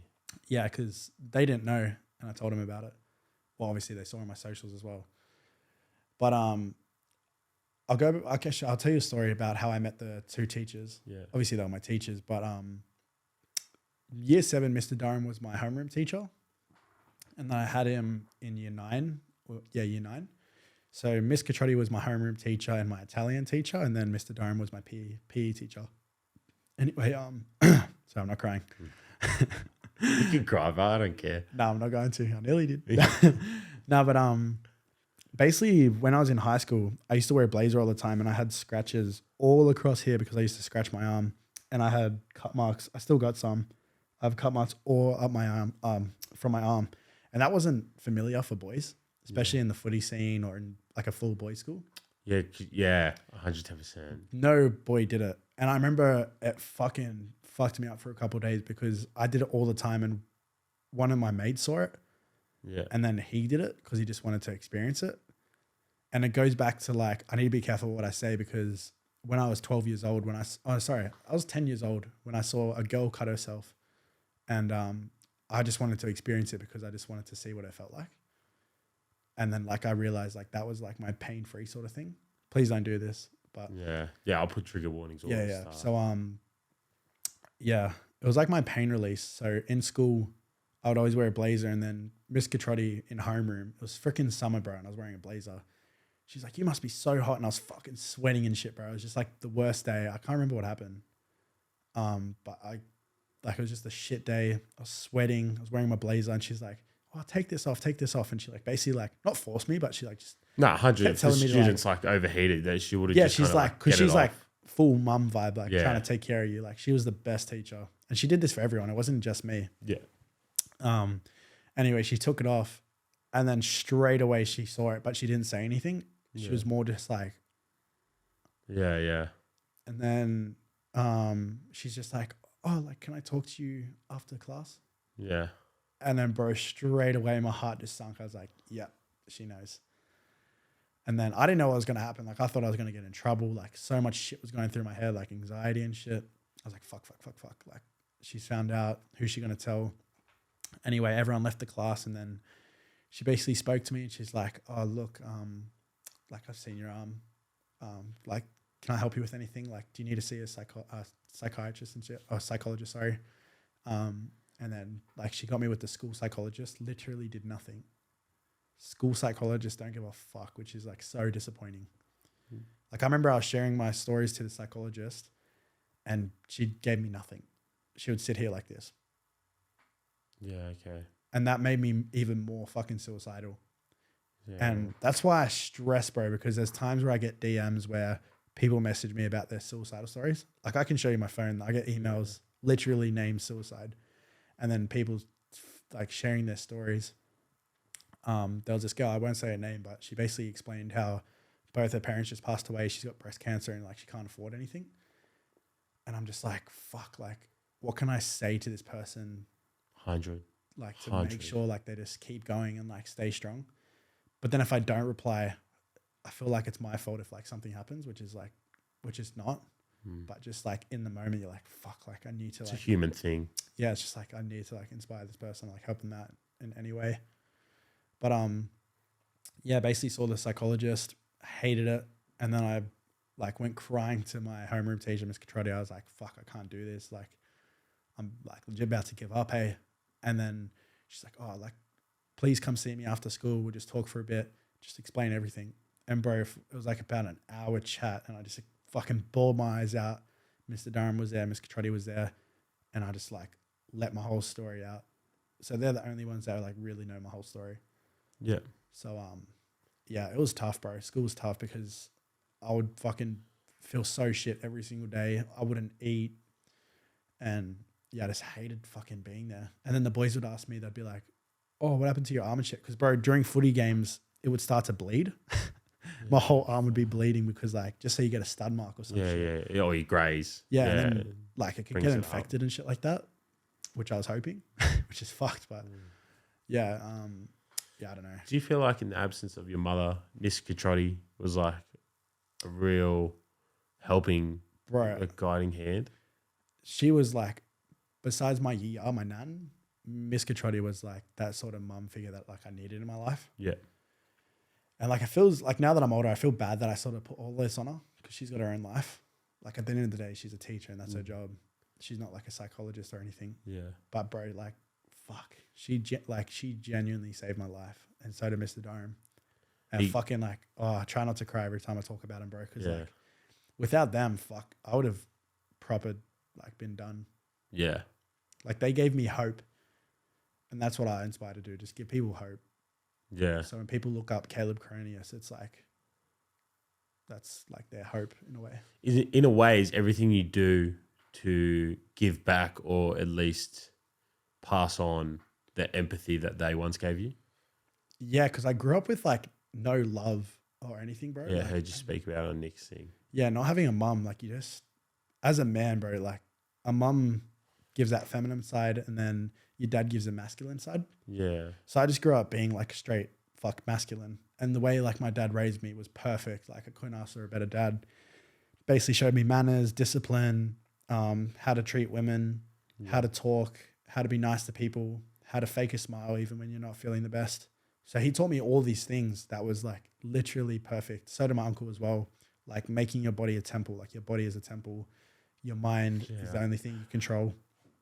So, yeah, like without the mum sort of situation and like the things she used to do to me, just like fucked me up, eh?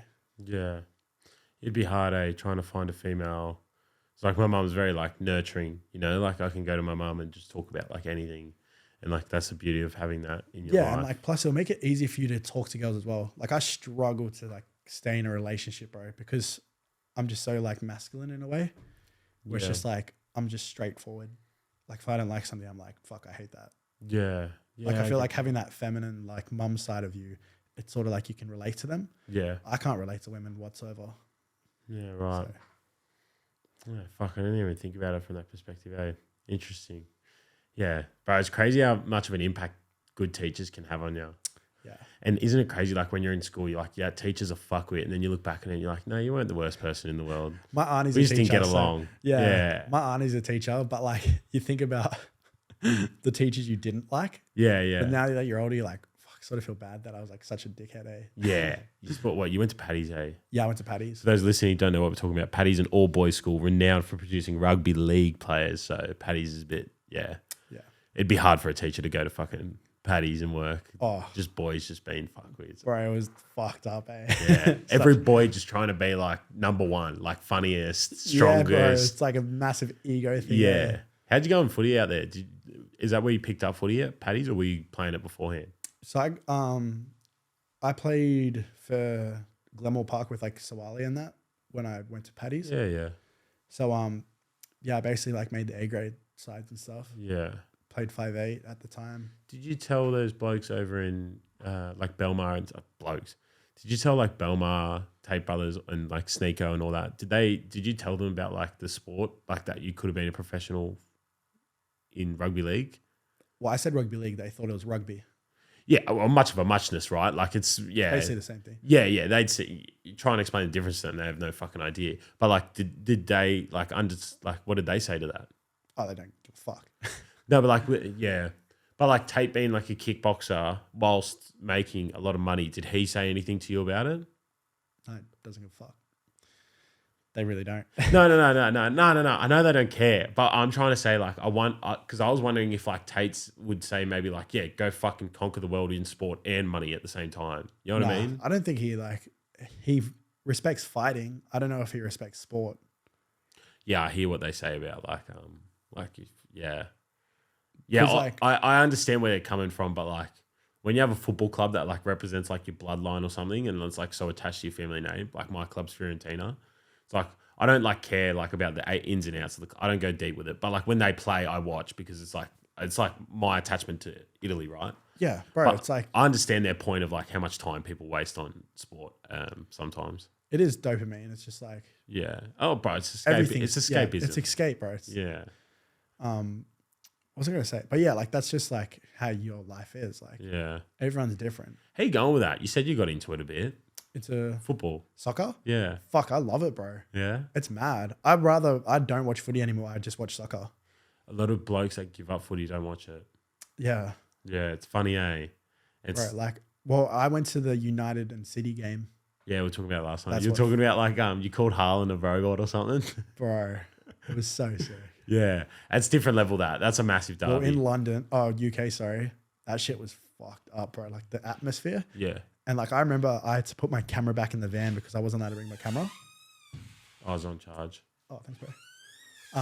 So I was allowed to bring my camera. Yeah, And then, I wasn't allowed to bring my camera. I chucked it back in the van.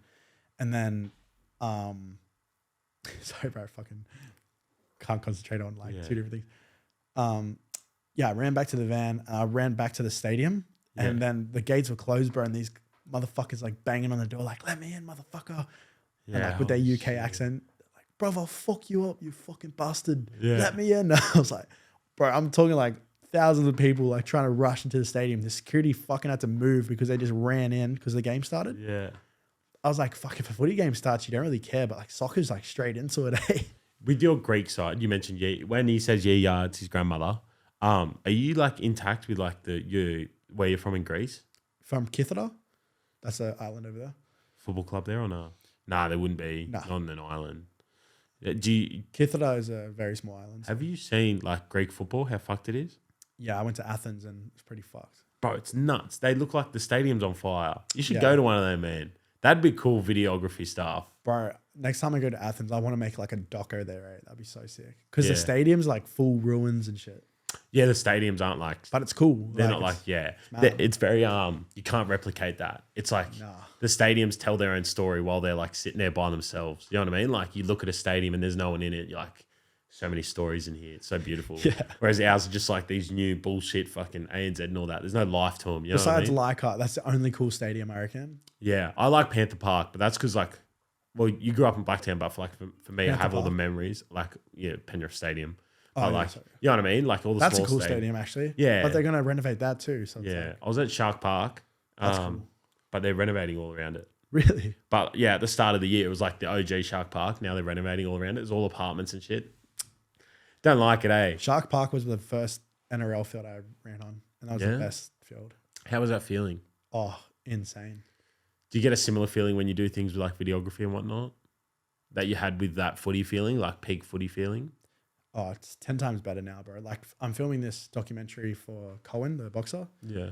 And just the feeling I get creating a doco for someone else and they watch it as it's like a movie. It's just so cool, bro. Like, How do you tap into that creative side of creating a documentary for someone? Do you like plan it out meticulously, or do you have like a rough structure in your head, and then as you're editing, you're like adding ideas and stuff like that? yeah, I don't know, bro. I think I'm just at the point like repetition, you sort of just know what you want. Yeah. So like I studied this for 4 years now and I just like know what shots I need. Like I always go wide shot, mid shot, close up, detail. That's like the 4 shots you need. And then like if you want to get classy and do like in camera transitions and shit, but I normally keep it like just really like smooth and inspiring and like just show the raw emotions. Yeah. What would you say your audio is based on as well? Because Like the sound effects. yeah. Because I reckon that's like a lot of people's downfall. It's not the shooting, it's the audio that they manage to put together on it. Yeah. If you can like learn sound effects, then your content will level up. Yeah. How did you go about learning it? Just freaking YouTube. just not even YouTube, just like watching like movies and shit. Like Oppenheimer, for example, the sound design in that, like I literally write notes when I'm like watching it. Yeah. Because it's like I don't know if you've seen it. Have you seen it? No, I don't watch movies, bro. Oh shit. Because Like, no, spoiler alert. nah, fuck, go for Spoiler it. alert. I know what it's about. It's Well, about yeah, fucking bomb. Yeah. Well, anyway, when the bomb went off, the whole cinema just went quiet. Like the Did you- sound went quiet. So, bro, did you see that guy on TikTok? It was like a mad viral video on TikTok as like just before it goes, like as it goes silent before like the bomb goes off, he farts out loud and he's filming it. And bro, he's trying not to laugh, and then he starts laughing, and the whole cinema's like laughing. I've seen it, yeah. But maybe How bad is it when you like fart in primary school, eh? Fucking hell. If you fart in primary school, you're instantly bullied for a whole year, bro. Such like a horrible thing to do, eh? Everyone looks down in your primary school for it. To be that Like age if you again. fart in primary school, in class or outside, they straight away they're like, ew. Fuck, man. The commotions that would cause it disrupt the whole classroom for like an hour. And then the teacher will be like, who farted in the class? Or who did a fluff? Yeah, fuck. So with Oppenheimer, sorry, I had to mention that TikTok because it made me laugh out loud. It very rarely happens. Farts are a funny thing, man. They're like, bro, they're like the one thing like so many humans get along with, like finding objectively funny. Like if it's in like a real quiet place and someone does it, like so many people just laugh. If you want to read the room, chuck a fart, get into the room, start a conversation. Those young bugs listening for psychology tips and shit. With Oppenheimer, so for those listening, big bomb goes off and it's dead silent. Isn't it like for like 2 or 3 minutes? Bro, like 2 minutes. And like you feel like you're fucking there. And that's what I've learned with video. The light, like, is it just sheer light, like an actual bomb's gone off? Well, just like like how the camera's shot, the way you like perspective of it, and the sound design. It's like you're fucking there. And that's what I've learned with video, and that's why my videos are getting better and better. Because I'm starting to understand like how to make you feel like you're fucking there. So with my documentary, for example, you feel like you're living my life. Yeah. So it's like you put your own shoes in my perspective, and you're like, fuck, what would I do in this situation? Like, would I have killed myself, or would I have like kept going? Would I even try to commit suicide? Like, so much like things go through your head. Do you watch movies and like Netflix and all that with the intention of just learning rather than like watching for downtime? I don't watch Netflix. Yeah, right. The only movies I watched like this year was Batman, which is last year I think. Yeah. Batman, Oppenheimer, and yeah, that's it. Yeah, right. What do you? So when you're like learning, you're just learning on the go. You're not really taking notes off other shit. Bro, just look around in life, and then you start to like live in your own fucking movie. So it's like for us, for example, like how can I make this cinematic? Yeah. I'd put a camera there, dim the lights to like have like a side shadow and shit. Like so much goes into it. First thing that comes to my mind is like a shot overhead. I don't know why. I don't know. Those give like mad perspective, like how close people are, like an overhead shot rather than like that. You know what I mean? That'd be cool to have in here, eh? Yeah. To start the podcast, it's like. Yeah. I think it'd be cool. Did you ever watch War Dogs? Is that the Johnny? It's about the guys who right, were trading guns illegally during the actual sick. Iraqi war. It's like a true movie. story, which is fucked, yeah. And they go through like the triangle of death, it's called. Yeah. But there's a shot in that where Jonah Hill's in the office and he's like learned how much money. Forgive me, man. Paraphrasing. It's something about like the amount of money they're going to make or something. And then there's like an overhead shot of just him like relaxing into his chair. Yeah. And I never forgot about it, eh? Like never forgot about it. I know what shot you're talking about. Yeah. And he looks like a fucking donut. He's that fat in the movie. But like I was watching that, I was like, holy shit. And yeah, even like, cause I just do videos for fun for like a few of my mates have businesses now. So I just go in there, even just with my iPhone, just go, yeah, we'll cook this up. And yeah, it all comes from like movies back in the day, even though I don't watch them anymore. Or like watching some of your content or like Nick Air's content. I just take like shots in my head and then just go from there. Yeah. Do you have a similar process? Yeah, it's good to like get inspired by other people. Yeah. Me and Nick have like a whole different style. Yeah, 110%. Like he's more like effects and shit like that. 3D as well. Bro, watching him do it is nuts. He probably uses Blender as well. So yeah, what's Blender? I don't know. It's just like a program. Software, yeah. It's like manually maker in cities and shit. Do you have any directors that you kind of like have an affinity for? Christopher Nolan. Like he's that, like his movies, bro, just insane. I'm pretty sure he got, what's Cornfield Chase from? Interstellar by accident. Yeah, he made the cornfield. Like he literally grew the cornfield. No. But like he got that movie by accident. Someone he did. Yeah. Yes. He was like second choice or some shit. And he was brothers with someone and they didn't want to do it. So he was like, I'm pretty sure his brother gave it to him. Like, oh, there's this script that like no one wants to take on. Do you want it? And because then he hit up Hans Zimmer to do like the soundtrack before the movie even started. Then when he finished it, there's a clip of him being like, well, we better start the movie now, huh? Yeah, bro, how good is that soundtrack? What, Cornfield Chase? like just the whole soundtrack of Hands Yeah. On. Do, do. Yeah, I noticed you post stuff like that, like M83 Solitude. Bro. So like my what I listen to is just straight instrumental. Yeah. I'm the weirdest motherfucker, bro. Like I can put on a song and envision a whole, like that's how I manifest as well. I can envision like my whole life every time I listen to a song. See, I can envision video clips when I listen to songs. Yeah, like And you how like, I do it, but not my, like, I don't like put it on me. You know what I mean? bro, try to. It's insane. Yeah. So like I listen to I listen to like Solitude. 1/4. What am I going to? Oh man. I love hip hop. That's my fucking thing. But Yeah, like, fair. um, Whatever gets you going, man. Like if you're going gym and shit, like just pump out. fucking- yeah. No, I'll start to do it. I do enjoy listening like Cornfield Chase and stuff like that. Because I do imagine like if I was a director, how would I, with songs like that, instrumentals, I should say, like the stuff you post your thing to, you can pick up your phone if you want, bro. No stress. Yeah, I always try and imagine like how would I try and make How would content you of get that? this shot? Yeah, and like how would I portray this song with the justice it deserves? You know what I mean? Like something so beautiful. Yeah. You do that. You did that well with Solitude or something. I love that song, bro. That's my favorite song. Is that the one where it's like it looks like Got you've a little forgotten? feeling this.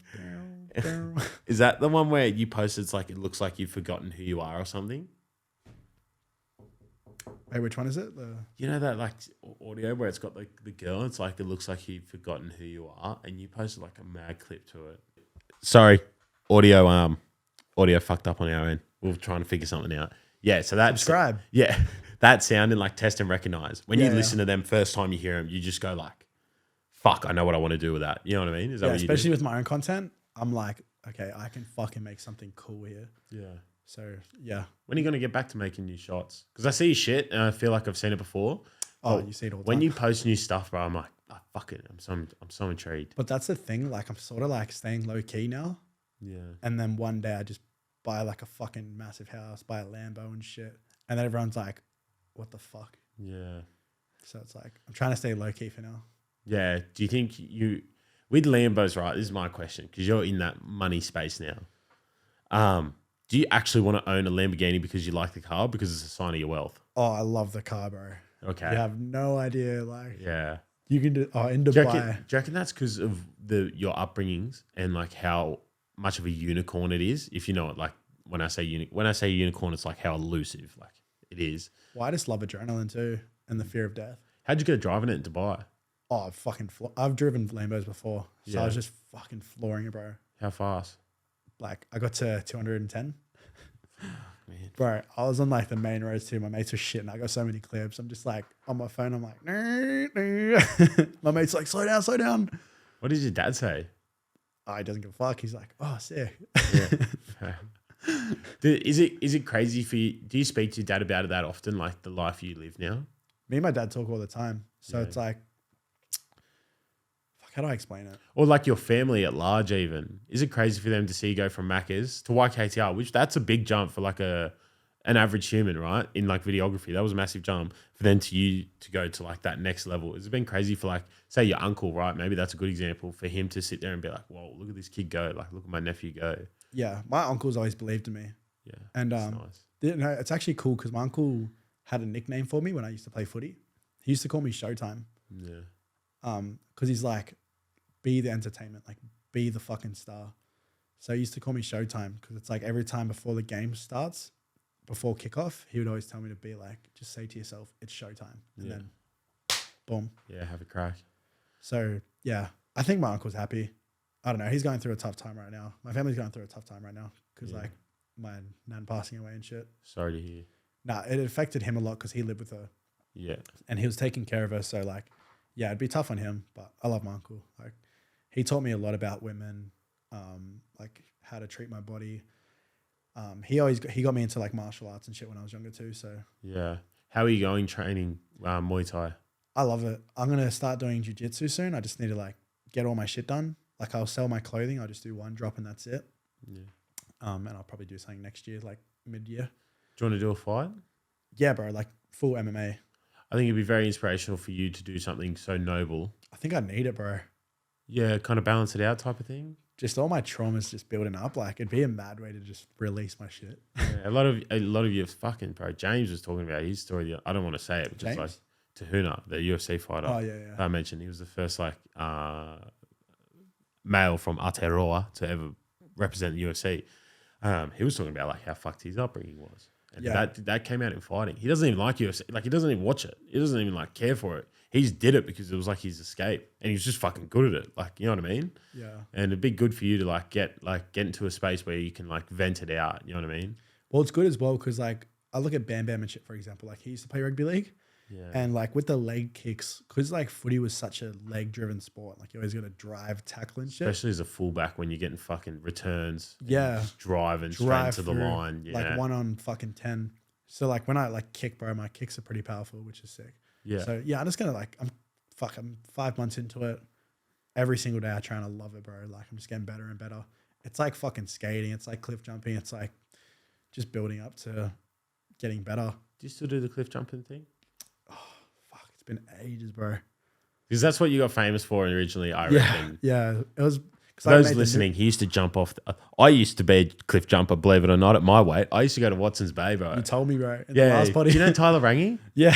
Yeah, bro. Tyler was there. Tyler will vouch for us. I'm pretty sure he listens. Bro, Tyler Rangi was there, and I knew him just because he's from Penrith or whatever. And he was like the so like that first content you made of like cliff jumping and shit. That's where I first saw you. Tyler's like OG of that, right? Oh, sick. It's the first guy I saw. Like he'd have his GoPros and shit there, and he had like 2 of his mates with him. And I remember I rocked up to Watson's Bay once, and they're all standing on the edge. They're like, "Oh, like it's pretty like big, whatever." Bear in mind, I'm 15 now. It's like it's not that It's still big. big. Yeah, but like at bigger now that we're 23, taller. yeah. Like at 15, bro, I could have told you it was 20 meters or something, right? It's like I think it's like 6 or 8, but like it's because it's straight into the ocean. It's so scary, and there's that rock. But I just kind of like looked over and saw the rock, and then I like chucked another rock in, and I was like, "Oh fuck it!" I just took my clothes off and just went, and they were just like, "What the fuck?" And I used to do it, and then I saw your content where you're doing the what's it called when you go forward and you do the backflip? Oh, like gainers and shit. Oh, stupid. And then you did Kiama. Didn't you jump in Blowhole? That's how I made the news. Did you jump in or were you in it? Yeah. So I don't know what we were thinking. My mate Nathan jumped in there. Like he didn't jump in the blowhole, but he jumped on the cliff. So the cliff was 70 foot or 80 foot on the other side. So for those listening, that'd be like 20 plus meters. Yeah. So we were like just cliff jumping that. And then we saw the blowhole just shooting up. So my mate Tristan's like full daredevil, bro. Like fucking lights his hand on fire. That's how I like learned. He's playing footy overseas, eh? No, not another Tristan. Oh, right. Yeah, I know. I'm good mates with his stepbrother, the Tristan I was talking about. Yeah, right. Yeah. Fuck, I miss him. Yeah. But Tristan Hodder, he's short guy. Yeah. So yeah, we saw it shoot up and we're like, fuck it. Like imagine we just jumped in there and it just blew as we jumped in. Don't work like that. Bro, we jumped in and like for me, like I waited the whole time. Yeah.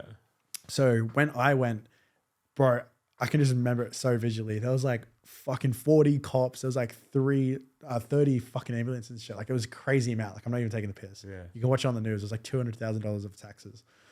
There's like 2 helicopters, 2 rescue boats. So me and my ex-girlfriend at the time, I was like, fuck, jump in. Bro, I just jumped and it was like a movie scene, bro. The water just went shot up as I jumped. I was like, what the fuck? This is so sick. And then my ex-girlfriend didn't jump in. She just like walked around. Good on her. Yeah. And then me and my mates at the bottom. So me, Nathan, Bryce, and Tristan, we're all down the bottom. We're like, what the fuck? Like, we're going to jail, boys. How'd you get out? It was a massive climb and the rocks were like really sharp too. Yeah, because when the water escapes it, when you're at Kiama and you can like look in, the rocks don't look like it looks like it's like heaps of rocky under there. It's fucked. To get up, it was like that. Yeah. But yeah, I remember trying to get up in the water because the water like shoots and like goes back, like the swell's so bad. Yeah, yeah. To try to time the rock to get up was so tough as well. Yeah. Like there's points where you're like, fuck, I'm gonna drown, eh? Yeah, bro. And you don't want to go too far to the blowhole. You're just gonna get stuck in there. Yeah. For some God-given reason, right, growing up in the mountains, you don't have many spots to swim. So my dad made me swim for like all my childhood because he was a good swimmer. He grew up in being a first-generation immigrant. They didn't know how to swim, but he took it upon himself to learn. Sick. And he made me learn to swim. So, bro, when we went to Bronte one day, and so like say you're walking from Bondi to Bronte, you know you come around like how Bronte's like real in like a bay. And there's like that bend there. Yeah. You can jump off there, but when you jump off at this point, don't do it if you're listening and you're dumb and stupid and young like I was. I was 21, I wasn't that young. But you have to wait for the water To shoot up. no, like to come, to hit the rock for it to be deep enough. Because if you jump, especially my weight back then, Too if I shallow. jump, I'd fucking just bottom out, right? So like, but there was these two local kids in full wetsuits and everything, and you know what they're like? They're like, bro, they're like, it sounds like, I don't know, the way they can climb and everything, they're just like, it's nuts, bro. They can just get onto these rocks and they're being locals, they just scale up it like it's nothing.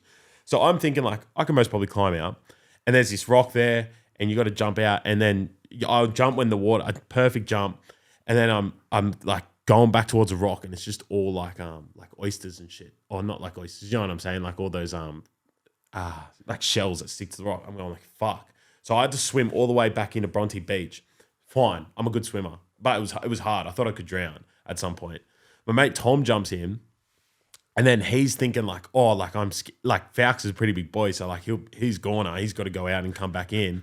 Tom's like, oh, I'll just do what the kids did. Bro, he got up and then he just slammed him against the wall like twice, and his foot just fully cut open and everything. And these kids just like walked off like nothing's happened, and we're trying to get like Tom out. That was crazy. And that's just at Bronte Beach, small jump. And then there's an Asian fisherman to my left. And he pulled out a Port Jackson, which is a shark. Wait, sorry, I know what spot you're talking about now. Yeah. That guy that stands on the point, he's an icon. He has this big fuck off rod. It's flimsy as shit. And he pulled in like a Port Jackson shark, which is like that big. Like whilst I'm swimming in there. Oh, bro. I know what spot you're talking about because it's like the little like it's like curved a bit. Yes. Yeah. Then you got to swim around. You can imagine how big I was like 15 kilos heavier. So like You have to wait for the perfect. Yeah, I know. and you have to like feather in. You know what I'm talking about? Where you got to The like banana? Yeah. Oh man, the life I once lived. Yeah. And you Fuck didn't- doing that now though. Oh no, don't do any of that shit. You know Minnehaha?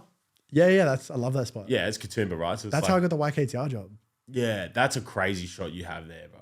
of my mate Nick.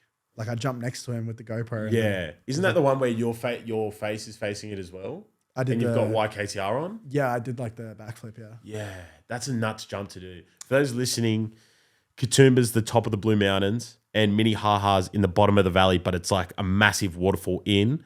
But I'd say like a 6-7 meter jump off a ledge near it. Yeah, and then there's the waterfall as well. You jump off as well. You can jump off the waterfall, but the waterfall's sketchy. I nearly died doing that. Yeah, because you can slip, obviously, in the waterfall. But like when you jump, like you have to jump, and I didn't really jump that far. I was like, holy shit, I'm gonna die.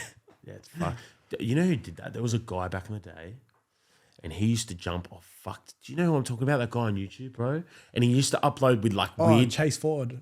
No, not Adrenaline Addiction. Oh, not him. Completely different guy. He used to jump off into tiny pools from like stupid heights. Oh yeah, I know who you're talking about. What's his name? But he'd upload it with like a weird title. You know what I mean? Or he'd just upload like Santa Monica jump, and he got like.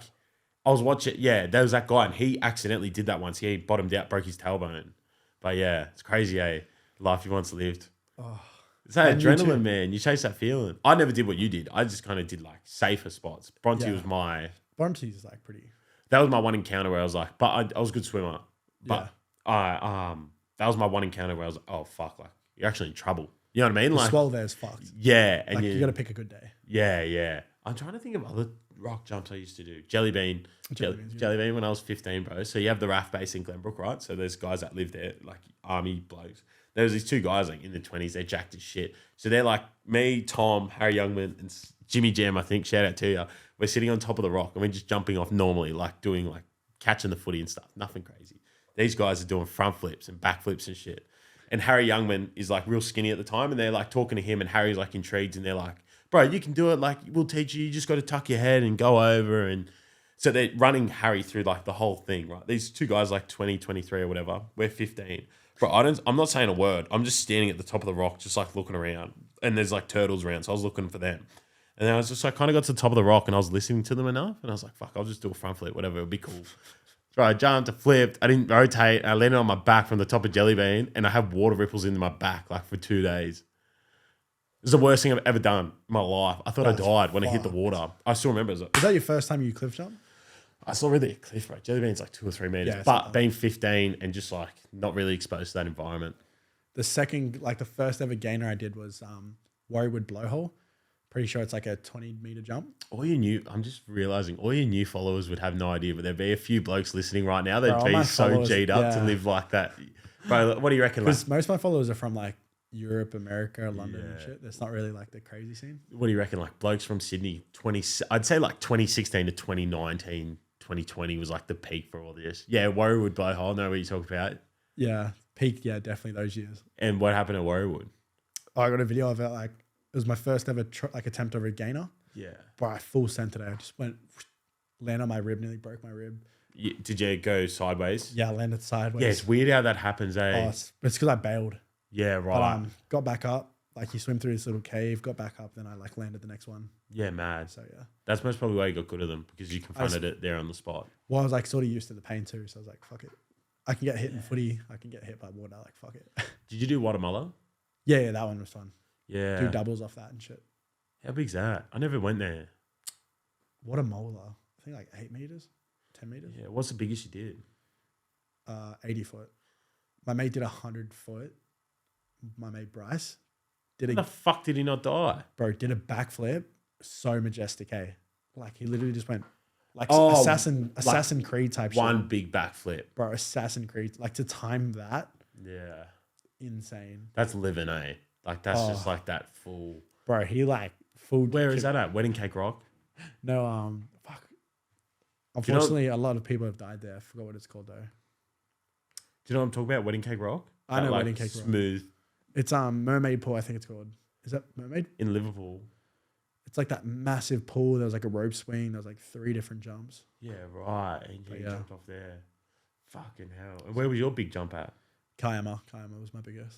Because I stopped after Kiama. Because footy saw it and I got in trouble from footy. So Yeah, it's crazy. It's not that long ago, 2021, isn't it? yeah, no, it's not a 2 years ago. Life's changed, man. Do you struggle to keep up with the pace you're going at? Bro, people Even come though up you're setting your own pace. You know what I'm saying? Like, yeah, people come up and they're like, fuck, remember when you did this? I was like, holy shit, I forgot I played footy, to be honest. Like, yeah. Do you struggle with like setting the pace? But yeah, bro, especially with my memory. Like, yeah. always forget shit. Because So you got so much going on. It well, must get especially hard. because like I sort of put this weird thing on myself where like I've learned everything from Tate and shit. It's sort of disappointment if I didn't become rich. Yeah, but do you realize they did shit in their early 20s? Not Belmar, but Tate's. They lived their life before all this stuff. They're in their mid-30s, aren't they? Yeah, but yeah, I don't know. No, I know what you're saying, right? But do you understand what I'm saying? Like they were disciplined, but like they also like They were broke doing Yeah, kickboxing and shit. yeah. Do you know what I mean? Like they their early 20s, they weren't chasing as much money as you were. You know what I mean? Yeah, even Luke Belmar, I'm pretty sure, got rich around like 25 or 24, 25. Yeah, it's an interesting thing, eh? But like I want to be rich by next year. Like I want to hit Well, like a mil. some people you are rich. We should clarify that. What was that? To some people you already are. You know what I mean? Yeah, I understand, yeah. Yeah. For See, that's you, another for- thing, bro. Like I made fucking no money last year. I was on a 50K salary. Yeah. And now I'm like tripled that shit. Yeah. And it's like not enough. You'll start to realize like, Do you think it could ever be enough? nah. That's the thing though. Like the game never ends. I think it would for me. There's enough money where I can understand that. Like you see with Rogan, man, he understands like the amount of money he's worth, but he places his emphasis on like going camping with his mates and Oh, I like still do that. Like yeah. Do you know what I mean? But I don't there's really like care about materialistic things. no, for sure. But I feel like maybe a lot of young men get concerned with like doing materialism over just the actual experience of life. Do you feel like that can sometimes get in the way of like? Nah, because I spend my money on dumb shit. Like I spent freaking, how much have I spent on traveling this year? It's not dumb at all. Well, yeah, it's like an investment too. It's just life, man. Yeah. Well, I think Yeah. of it like if I travel, like that's still content for me. So it's basically work. I get it back on tax too. What's your most profound experience traveling so far? That man? What was that? That man that you gave money to? Bro, Bali? I didn't film all the videos. I spent like $500 on just random people. I've given my followers like $100 just to comment on my post. Yeah.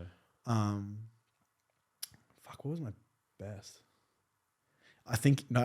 This was recently in Dubai when we were driving the Lambos. It was like $1,000 to drive it a day, and we had it for like 5 days. So it was like a 20K trip or some shit like that. It was fucking pretty expensive, but we stayed there for 8 days, and the security down the bottom, like Dubai is known for like a lot of slaves. So basically, this guy was like shitting himself. He's like, "Oh, bro, like I don't know if I can get in the car. Like I might get in trouble and shit." I was like, "Bro, like just fucking rev it." Is this a security guard? Yeah. Yeah. Bro, like never experienced it, but he always sees these cars. Yeah. I was like, bro, fuck it. Like, just drive around the block. And, bro, he just revved it. And he's like, and he's like so happy, bro. And he's like, brother, thank you. I was like, motherfucker, I'm having the same experience as you, eh? Like, That's mad, bro. That's mad that, like, it's good that you understand, like, the power of, like, what your money can give to other people, you know? Like, that experience itself. Well, I want to give back. Like, every time I make money, I normally just give it away. Yeah. Like, I've done some dumb shit with my money, that's for sure. Like, I haven't really... What do you think is a lesson you can learn from the amount of money you've made and dumb decisions you've made that other people can learn from? Don't... Like, 100K is not that much money. So I made that my first month. Yeah. Bro, I spent that shit quick. Like on what part, if you don't mind me asking? Fucking Vietnam, Philippines, Bali was a... Where the fuck were you staying? We got like most of the hotels for free because I'm a videographer. Like, me and my mate know how to get shit for free. But it was more like I paid for the girl that came with me. I paid for her whole trip. I was giving money away through Vietnam and shit. I'll never do that again, that's for sure. How come? Never pay for like a girl's trip. Oh, right. I was about to say, is it the money thing. I was like, fuck. I'll pay for a videographer to come with me, but like the girl was meant to model for me, but just fucking, it just was like drama and shit. So fuck that. Yeah, right. Unless it was my girlfriend, I'd happily pay for that. But just like giving my money away, like fucking giving my mates money to just help me film easy shit. I just felt like I wanted to like help them. Yeah. When I should just be like focusing on me for now. Yeah. Because bro, 100K is literally nothing. Yeah. Which sounds weird to say, bro. Like if you think about it, for me personally. Yeah, because you come from Mariong, eh? Yeah, like literally. Explain to someone who doesn't know what Mariong is. Explain to them what it's like. Well, Mariong's probably like, I would say there's Shelby. Is it Shelby? Yeah, Shelby. Shelby. Yeah. Mount Druitt. Edmonton. I'd go Blacktown. Blacktown Mariong. It's like the same fucking thing. Yeah, Doonside. Doonside. That was right next to Mariong as well. Yeah. So like Blacktown, Mariong, Doonside was like all the same. And bro, like I remember I went there the other day to film for the doco, but I remember walking to school every day. It was like a 10-minute walk because the train station was right there on my street. So I'd walk down to the train station. I'd walk past all these houses. I'm like, fuck, I do not want to live here anymore. Yeah. And this was when I was like 14 and shit in high school. I'd just walk past all these shit houses. I used to go for runs and shit. And Mariong was tough for me too because I knew where my stepdad lived. I knew like my best friend died here. Like my best mate lived down the road from me too. Like it was just a bunch of like of my childhood that I just was stuck in. Yeah. So when like we moved out to this new house, bro, like I've got like this whole garage, which is my studio. Like I film everything in there. I've got like my own room. Then I've got like my own clothing room. My brother's got like his side of the house. I've got my dad, like he's got his house, like side of his house. Yeah. So it's just a massive house, bro. And then like my dog's fucking like just living the life too. So yeah, it's cool, man. Speaking about your brother, he hasn't come up much at all in your story. From what I've listened to from like, I think I've listened to you on 3 or 4 different podcasts by now. Have I mentioned him? Yeah, he gets mentioned, but like I don't talk about him. Yeah. Yeah. Yeah. With my brother, it's so weird, bro. Cause like we don't talk to each other. Yeah. But the way I see it is like he saw everything when we were younger. Yeah. So like when I was younger, for example, when my dad had custody of my brother, he would pick my brother up from my mum's house. But because like I didn't have custody of my dad, I didn't even know my dad was my dad because my mum would tell me like, that's not my dad. Like my stepdad was my dad. So every time my dad picked him up, I'd be banging on the doors, like crying, like take me. And then me and my brother were really close throughout like primary school and shit. Because we were all it was just me and him. And I just used to bang on the door crying because like I was left alone with a guy that monster, literally like proper monster, like would fucking do anything he wanted. And I just felt unsafe, bro. I just didn't like, I don't know how to explain my story, man. It was just a fucking like horror movie basically. Yeah. And I think my brother just saw most of the times. Oh, fuck. I'll share this one moment. I won't go into too much detail, but it's funny that I'm a filmmaker. So when I was younger, I was about 4 or 5 years old. Yeah. My mum filmed me because my dad was trying to get custody of me. So they were going through court and shit. She would fucking take me far away, try to hide me from the police and stuff. So like my dad couldn't see us and shit. My dad set up like a full fucking 5-year birthday for me to see all my friends and shit. Yeah. Everyone was there but me. And my dad was just like, fuck. My dad just like, I don't know, bro. Like he just felt so shit. During school, my dad would like drop me off to school when I was a kid. Yeah. But because my mum like made up all these lies about my dad, oh fuck, I'm going off track. Sorry, I'll go back to the story. So my mum used to film me when I was a kid, and there was a couple things I can't go into too much detail because I'll save that for like the right time. Yeah. But she used to film me, and I had to like hump a teddy bear, and I used to say like my dad did this to me, and I used to like hold up signs and shit. Yeah. So then like the court could believe like what she was saying. Sorry to hear that, brother. Nah, it's all right. And there was a time where she like involved my nan and my uncle, where she said that they tied me to the pool fence and whipped me. It was just like all these lies, bro. And I basically just had to explain that it was them on video. So it's funny that I'm a videographer now, but Yeah. so yeah, through all that period, like when my dad would drop me to school, like he'd be like, he told me the story the other day. He's like, it was so tough for him because all the mums and shit would talk shit about him because he would look like a pedophile and shit. And like he'd look like a child basher and stuff. So like imagine being my dad, bro. Literally innocent man, nearly lost his life, nearly went to jail because of his own son. Yeah. And fuck, not because of you. It's not because of me, but like, you know what I mean? Like, Yeah. But yeah, fuck, I can't imagine what it was like for him. Like imagine walking into a school, no one believing you, no one wanting to talk to you. You're basically like a monster to everyone when it wasn't even him. Yeah. The only person that backed me in that primary school when I first joined there was the principal, Mr. McLennan. He fucking gave me school uniform because my mum didn't give a fuck about me. So he gave me school uniform every time I rocked up to school. It's quite embarrassing, but I repeated kindergarten as well. Yeah. Because I just never went to school because I was always in the police station and like through the court and stuff like that. So I found it hard to like live a normal life, bro. I've always felt weird and I've always felt like so isolated. Yeah. But I was always like the happy kid, the one like smiling all the time. And that's one thing I've learned about psychology is like sometimes the most happiest people are the saddest. Yeah. And that's why people like when I tell them like I was suicidal before I posted on Instagram, no one would have a fucking idea that I was being serious. So yeah, like growing up with all that shit, yeah, I don't know, bro. I've got like a massive story. I just can't wait to share it one day. Yeah. I just can't seem to fucking say it. I don't know why. I just can't. It's hard, bro. It's hard. Yeah. And like they're crazy experiences. They're not normal at all. Yeah, but like there's so many stories, man. But yeah. I'm sure you'll be able to tell. Well, you're the only person who can tell it. And so you'll be able to, and you being a videographer means you can. Well, that's why I you're want to make a in movie total one day. control. So it's like you can literally experience what I went through. And I'm not even saying like my life was that, like it was bad, but like it's not as bad as like some people that don't even get food and shit. Yeah. So it's like I'm grateful for the life I had. I'm grateful for the family I've had because some people don't even get what I had. Yeah. Like I went to a fucking private school. Yeah. So it's not like I fucking come from like literally nothing. Even though my dad worked overtime, like he's a truck driver, it was just him raising me. He would work overtime to fucking afford my school and shit. So that's another thing, like why I want to make money. Like retire your dad. Yeah, bro. Just imagine having like a stash of just $1 million right in front and just being like, take this. Yeah. Be insane. I hope you buy him assets and don't give him cash because cash will depreciate. You know that, right? Well, like with the, oh fuck, we don't have to get too deep into it, but like the currencies. Fucking, Yeah, true. Are you learning a lot about money now?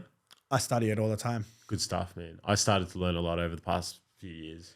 Well, if you want to make money, you need to know money. Yeah, 110%. It's funny, like, when you grow up, or like just when you grow up in school, they just teach you like save money.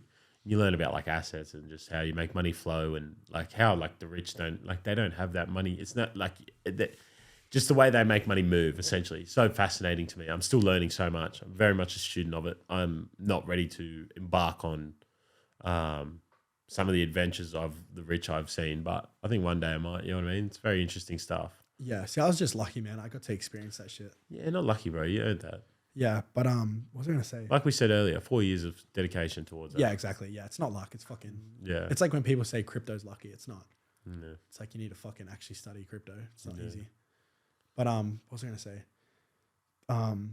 Yeah, it was just like understanding money, where it comes from, Like, what's the value of money? Why do you want money? Like Luke used to ask me all these questions and I'd have no answer. I'd be like, like, fuck, I don't know. Where's money come from? Fuck, I don't know. What is money? I don't know. Yeah. So it's like, there's so much like into detail stuff. That Do you detach yourself from the amount of it now? What do you mean? Like, you know, like a lot of people attach themselves to the amount. Like they get so infatuated on like 1,000 or 500 or 10,000. oh yeah. Do you just go like, you know what you're doing? You're just like, yeah, whatever. Like this is, I Well, know yeah, what to like- do with this amount of money now. I'm like, Bro, it's just numbers on a screen. yeah, Like I think of it as like GTA when like you just get money in the top corner. yeah, It's literally like that. Like don't even look at it. Just fucking stack it. yeah. And it's all a mindset thing too. Like I fuck around with my mates, but every time like we pay for shit, I'm just like, oh yeah, it's pocket money. Yeah, yeah, it's Because crazy. it's like it's Yeah. just numbers, bro. Like just fucking believe you can and you can really. Yeah. Do you plan on starting a lot of businesses over the next few years? Yeah. So I'm really dialing into my university. I'm gonna make a YouTube video soon on trying to make like 100K in a week. Yeah. So I'm gonna do that. So with my documentary, by the way, so my YouTube channel, Yeah. which will be like a huge part of my life. Yeah, you've already got like a K on it or something. I deleted all my vlogs. Oh, My right. vlogs used to have a Right. couple of views. So my first video is going to be my documentary. Yeah. My second video will be my clothing brand. Third video will be like how I make $100,000 in a week. Next one will be like traveling, and then it'll basically just be like a whole journal of my life. Yeah, man. Good shit, bro. That'd be awesome. It'd be sick, yeah. I'm keen to see that stuff. Bro, you come a long way, eh? So have you, man. Yeah, bro. But like yours is fascinating because mine, how do I put it? Mine's like a very much a linear journey. You know what I mean? Like mine's a small improvement each week, whereas you take like leaps and bounds. That's a thing that Luke taught me as well. It's like so many people try to go for like small wins, Yeah. which is fine. Like you do have to like take those small steps, but you just need to like figure out who you are as a person, what your purpose is, what your goals are, what your why is. Figure out who the fuck you are first before you even worry about money. Because have you heard the thing where it's like rich people aren't really rich if they don't have like gratitude, purpose and shit like that? So it's like, Yeah, rich people aren't rich if they're a fuckwit. exactly. Yeah. Yeah. The biggest lie is money doesn't buy you happiness though. That's bullshit. I think it's just money buys you freedom or the ability to do what you want. With It your buys you happiness, man. Yeah, Fuck. yeah. But It's- like the word happiness itself, it's not that. It's like the freedom. It's like, do I want to go to Thailand this week? I can go to Thailand this week. You know what I mean? It's that. It's like Well, the like, ability to do what you want when you want. yeah. Spend your time, spend your money. But it sort of made me think it's like, I wouldn't have been so depressed my whole life if I had money. Yeah. Like really, I felt like a failure. That's why I wanted to give up. But when you're succeeding, bro, I have no suicidal thoughts whatsoever. That's good. That's really good to hear from a mental health stance for yourself.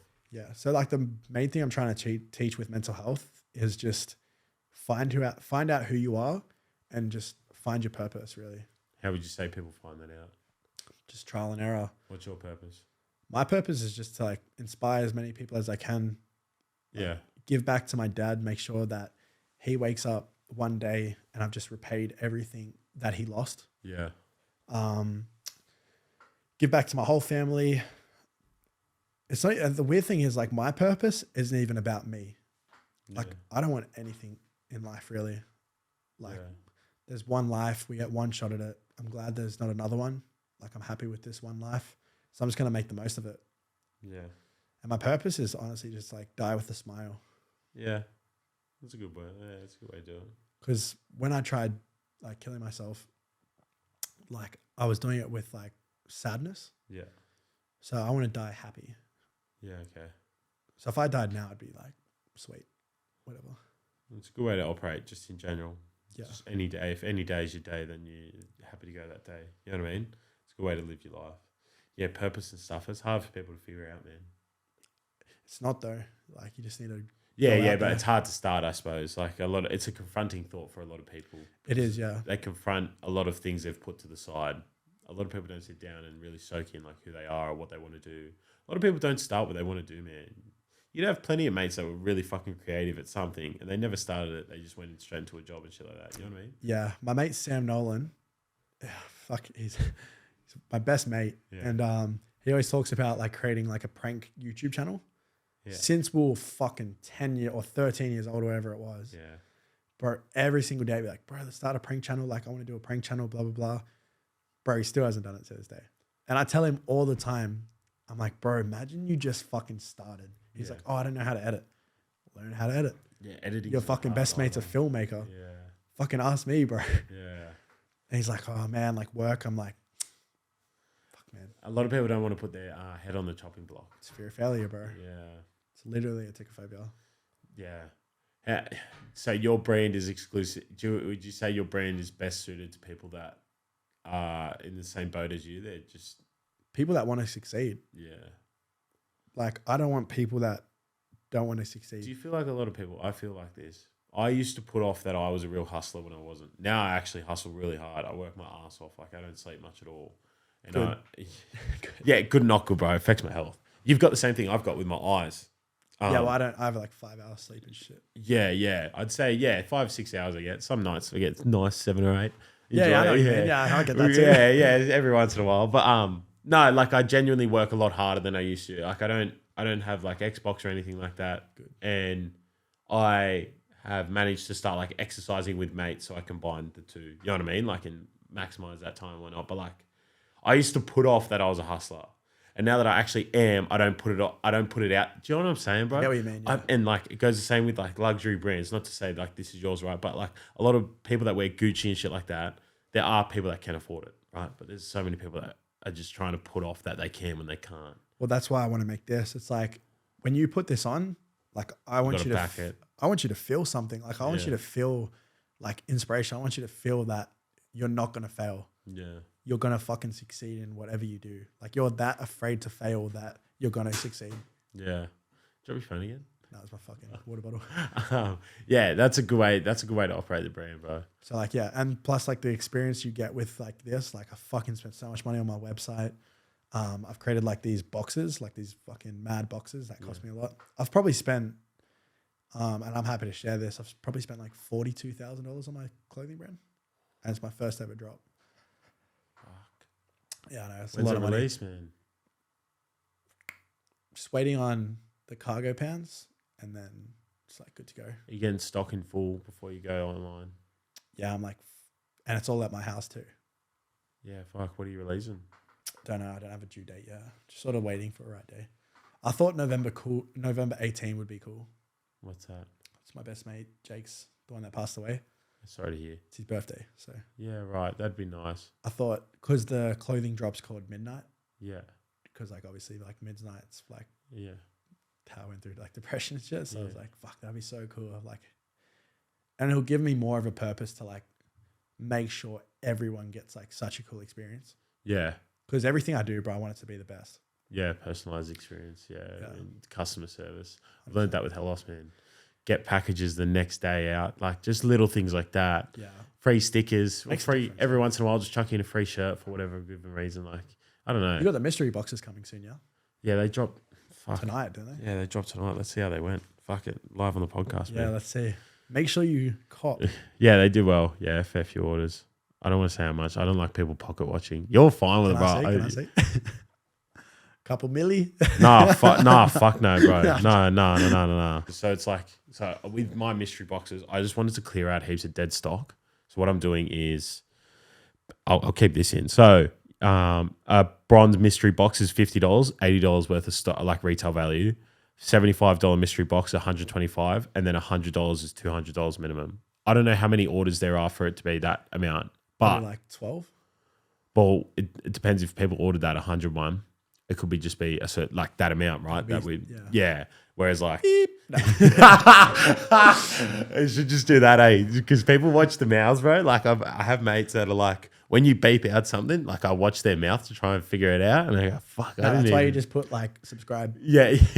I used to do it for YKTR. Yeah. Everything like Simi would say something, I'd put like subscribe. Bro, you know, I was watching the other day. It was one of the funniest things I ever heard.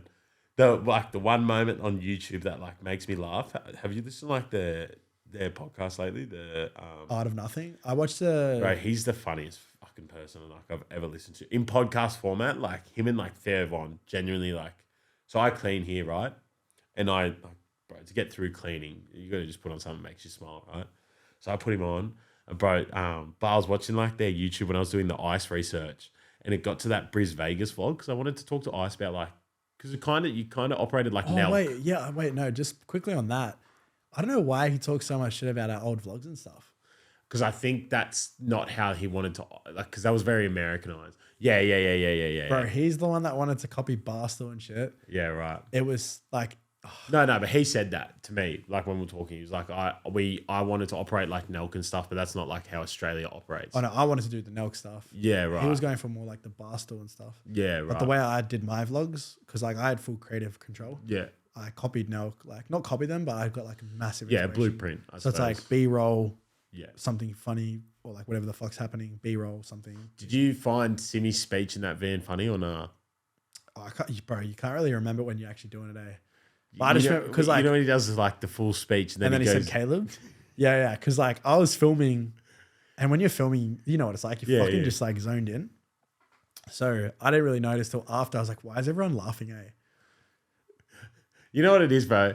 It's because you in that. I was a nobody, really. No. You in that environment, you reminded everyone of like their little brother. So like everyone clearly like loved you and appreciated your work. Like they all like whenever I hear one of them speak about your work, they just say like the fucking kid's got it. Like you know what I mean? And like, but like you just reminded them of like their little brother, where like they just like throw narky comments at you because that's what you do, right? You're trying to toughen up your little brother, and obviously like you being 18, they're trying to like toughen you up for a world. I'm sort of glad I worked there, bro, because fuck, like your confidence would drop that much. Yeah, and it made my confidence so big now. Yeah, because imagine being in a room with full of fucking grown men that have egos through the roof. Yeah, and I'm just some fucking 16-year-old kid, 17-year-old kid. Like these guys are like, how did you get the job, Scope? Yeah, so Scope hit me up because I met Scope because his dad was my footy coach. Yeah, Glenny P. Yeah. Yeah. So then me and Scope did like a sand dune session one time. Yeah. With like a bunch of his mates, and then good stuff. Fucking a year later, he just hit me up because he saw that cliff jumping video. Yeah. Crazy. Yeah, random video. Yeah, it's nuts to see, bro, like your progression from like... Bro, it's so weird how fast it's going, eh? Yeah, because your name rung a bell back in the day when you're doing those like adrenaline videos, because it was like, you'll go into spots I went to, right? So like everyone that I knew in that space as well was like, oh, this Caleb kid. And you were mad young for it as well, because normally it was like 18, 19-year-olds, 20-year-olds would be doing it, and you were like 16, I think. And then 17. And then, just watching you, and then you go into YKTR, and then... Bro, then you're just with Andrew Tate. Like, I don't know. Yeah, I know. Isn't that, it's so weird to think about, eh? And then, bro, like, it's weird when people ask for photos and they're like, bro, do that. I'm like, fuck, I'm not Andrew Tate, bro. But like, fuck, I'll do it for a giggle. Do you reckon, do people like...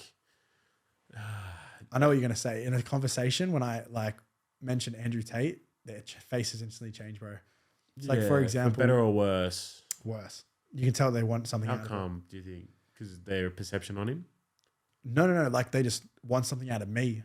Yeah, that's where I was trying to get at, right? Like, yeah, like bar Tate himself. Do you think people are trying to leech off me? 100%. How does it make you feel? Fuck, like it just is what it is, bro. It's like with girls as well. Like I used to get girls back in the day, but now that like I've got a high following, and my mates joke about it all the time. If I just show a chick how much followers I got, they instantly like leech onto me. I think I'm at 80K now. I thought that's way more, bro. I thought you had like 60 maybe last time. No, I'm at 80 now. But yeah, it's just crazy how like status makes like huge difference. Like, I'm not even the hottest guy, bro. I just got confidence now and just like a status. So yeah, but you're a good looking kid. You're in shape. You take care of yourself really well. Getting my teeth fixed, so it's mad. Yeah, I've got Invisalign at the moment. So. Yeah, fuck yeah, good stuff. Didn't that take like a few months to get done? Yeah, it's been a month now. So every day, hey, you need to put it in. Yeah, I took it out for this because I don't want to be like. And then, like, don't you need to send it back to them and then they mold it? Is that how I it saw works? my dentist today. So today, I'll tell you my day today. Yeah. And I can tell you my whole week if you like. Yeah, day in the life, man. Go for it. Let's go for it. This is what grinding is, all right?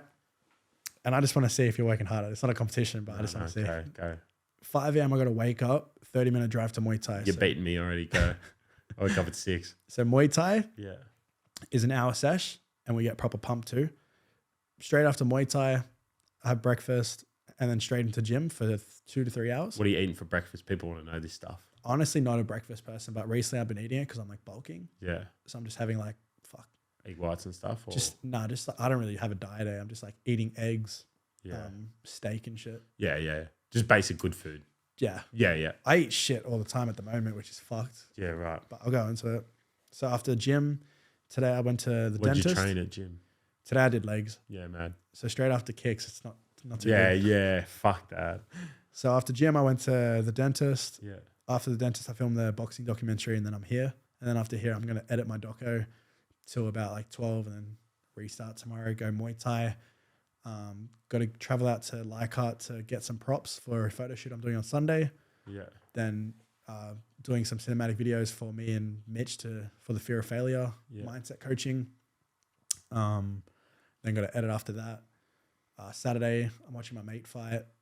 One of my friend's mum, unfortunately, hung herself, committed suicide recently. So I'm going to see her, make sure she's all good. We're just going to hang out, get a coffee and shit. And then I'll just edit my podcast, edit my doco again at night. And Sunday, just do the photo shoot, edit. So it's Yeah. it's good that my life's planned out. I never used to plan my shit, but ever since I started writing notes and putting calendar links and shit, Yeah. really planning out my shit, bro, it fucking takes you to a next level. I'm the same, bro. So I work a split shift. So I leave for work at 6:30 in the morning. I get home at 9:30, 10. And then I leave again at 12:30, come back at 3:34. So it's a split shift. So I can I started planning out my day last year. It's the best thing I've ever done, man. I was planning out my week. On a Sunday, I plan out my week. And at the start of the month, for big dates, right, like a drop or something, I really get to start to schedule the month. I was going to say, bro, having a job that you have is fucking perfect for you, hey? Right now it is. Because 100%. you get to make money while you're planning shit. It's not like you're fucking losing time where you're doing retail, for example. One of my mates, Lenny, he's got his own business, so he works full time, right? It's called Recovery Hub. Shout out to him. He always goes to me, he's like, when are you going to jump off the deep end? I'm like, bro, I actually don't have to at this point. You don't have to, bro. That's my what job gives me so much structure, and I'm not to give up that time that I make from the money I'm making at my job for the money I could make with Helos isn't worth it right now. It'll definitely make give you it lazy. Yeah, 3 months, I reckon I could, but it'll probably make you lazy too. Yeah, because you're so used to working that you just want to sleep in and shit. Yeah. So right now, having that structure is fucking perfect for you. 100, bro. And when you're 6 a.m. high vis in a van, you're I gotta fucking get after it, bro. It's so motivational. I remember working at freaking YKTR when I would catch a 2-hour fucking transport all the way to YKTR. Yeah. Work all day, get yelled at for being late for sleeping in and shit. Yeah. Go back on the train 2 hours back. Editing on the train, editing when I get home, training footy, and then repeat. Crazy, man. Your life's changed so much. Yeah, but it's just the motivation of that full-time 9 to 5. Yeah. It's just such a motivation where you're fuck this, bro. Yeah. Fuck living that all again, eh? No way. I can't, when people tell me what to do, I can't do it. Unless it's genuinely trying to help me. Yeah. But if it's for example, do that, go get that. It's the fuck who are you talking to, cunt? I can't wait to see you fight, bro. He's definitely got that dog in you. You know what I mean? Bro, it's going to be mad. I used to fight in school a lot too, which is Yeah? What? Defending yourself or? Oh, no, I'll tell you a story. So all the Paddy's boys will know this. There was I'm not being racist here, but it's just how our school was. Yeah. Ethnic groups operate together. Yeah. Well, it was our white crew and then the Indian group was here. So basically, our crew, these guys would play soccer and our guys would just fucking just talk shit, do talk about girls. Talk about girls and shit. Yeah. Talk about footy. Anyway, I was leaning over the railing and I was just having a shit day, bro. School every day was just shit for me. Anyway, I was just leaning over and then all I feel is this massive whack hit my rib. It was a soccer ball hitting me. So I was like, nah, fuck this. And bro, I swear I've got something wrong with me where I just instantly switch. Yeah. I'm the nicest guy, but when I switch, I switch up. Yeah. So anyway, I took my bag off. I was like, fucking come here, cunt. Bro, I legit walked up to him, grabbed him and dink. And then all my boys just come running in. I remember my mate, Alex Miltiades. Oh no, was it Alex or Jake? It was one of them. Come over the top with a fucking Superman punch. Yeah. Full started massive brawl. And because I was instigator. Because I was the lucky kid at school because I was going through suicide and shit, I never got expelled. Because they knew it would just be bad at home. So I was fucking hell. I didn't use it to my advantage, but yeah. I was just a different gravy patties, man. We didn't have any of that shit. Really? Patties, there was so many fights, eh? Yeah, we actually had oh man. So there's these guys, they were they were 3 years older than me and they used to get into fights. And these guys didn't like each other. I don't want to say their name because you obviously won't know them. And then There's no point putting their Yeah, name that's what out I'm in public. saying, yeah. But the boys who went to St. Columbus know what I'm talking about. So we had these volleyball courts, and they used to fight like on the oval next to it. They fought quite often. One guy was like a bit of a fuck. He made comments to me as well. But there was this guy that also went to school, and he was disabled, but I can't remember in what sense. I think it was intellectually there was something happening there. Yeah. But he used to dance, so he used to have these headphones on, and he used to just fucking like you'd be playing soccer on the over, bro, and he's like just breakdancing. That's so sick. Yeah, like smooth operator, right? He's just doing his own thing. Anyway, so like everyone, like how do you put him? He existed in the middle of everything going on at lunch, but no one like paid attention to him because like he could get set off, right? So everyone just left him, lived his life. Anyway, these two guys I remember like were fighting, but one of them was like also a dancer, and this disabled guy like called him out for like a breakdance, like was getting like really angst with like the fact he wanted to fight this guy. So he called him out for like a dance battle as like a form of like an actual fight, right? Yeah. And they had like a dance battle. Bro, so this disabled guy had no idea. He's just stopped like an actual brawl happening. Because when like at Columbus, if it happened, it was like a blue moon, so everyone would run to watch. Yeah. And so all these people are just watching like a breakdance battle now. And it was just like the coolest thing I've ever seen in my life. Yeah, see, that's so sick. Yeah. See, with Paddy's, we used to have like rap battles. There was rap battles. Yeah, bigger punch doms ups. as well, eh? There was like one-on-one, like run it straights. Yeah, was a we did that. massive Yeah, thing. yeah. Bro, there was like the cricket nets. Yeah. Like the cricket nets, how it's just like a fucking small little corridor. Yeah. We used to fucking play tackle footy in it, bro. And we used to pump each other. I remember I had braces at the time. That's why my teeth got fucked. My freaking tooth like nearly ripped out, eh? Yeah. Kid shoulder charged me in the tooth and it just went. It's like, fuck. We used to play against the grade below us. We'd have like our edge of the oval because St. Columbus is on like massive paddocks in the mountains. And we'd have a teacher. As soon as they'd turn their back, you'd have like a watch out and they'd call like tackle. And you just play tackle for like 5 minutes. As soon as the teacher would turn around, you go back to playing touch. But that bro, we used to play. That's so funny. Yeah, Every school did that. Eh? yeah. You just had to have Tackle, a good watch tackle, out, man, because you had to know teachers' behavior. And this teacher called GMAC, and he was actually a really good footy player. He was a PE teacher, but like some of the boys had learned him so well to know when he was going to like turn around that they'd call it like before. But we used to do this game, bro. So me and this other guy called Zach Payne. Peach, if you're listening, bro, I miss you. I haven't seen you in years. So what they do, bro, is it's the stupidest fucking game, but it's typical like high school boys. It's what makes you miss high school when you think about it sometimes. Yeah. So we'd line up on one end of the oval and we'd run. And then all the boys would line up and they'd like one random guy would just go, get him. And bro, so they'd start chasing us and then we'd turn around once we hit a certain point and run back at them. And if we could get through them, like we succeeded. All these boys would just like, they'd be running at you and just, they're all tiny because we were so big for our age. You just fucking run straight through them. Oh, it makes me miss. There was one, bro, Owen, who was like a good, like, imagine like a brand. Owen, I know him. Nah. Oh, fuck. Who do you know? Doesn't Owen play, he used to play Panthers? Nah. Oh, that's Owen Klassen, I'm pretty sure. Nah. There's Owen Gordon, my age, right? Like 23 now. Bro, Zach Payne was running at him. And I remember I was standing behind Owen, so I joined in the force to tackle Big Peach at the time. And I was like about to hit him, and I kind of pulled out because I couldn't get like a good angle on him. He was running so fast. And Owen, instead of like going low, just like jumped at him and like spread his arms to like try and wrap. And bro, he got bumped. And I've never heard like all the air in someone's body exit and like his soul at the same time, bro. I was just like, ooh, and just bro. Have you seen the Spider-Man scene where his soul just it was like that, eh? Bro, makes me miss high school so much. Bro, the touch thing got me where it's like tackle, touch. Man, that's when you learn about watch outs and shit. You know what I mean? So funny, bro. Last question before we finish up because we've been going for like 2 and a bit hours now. Shit.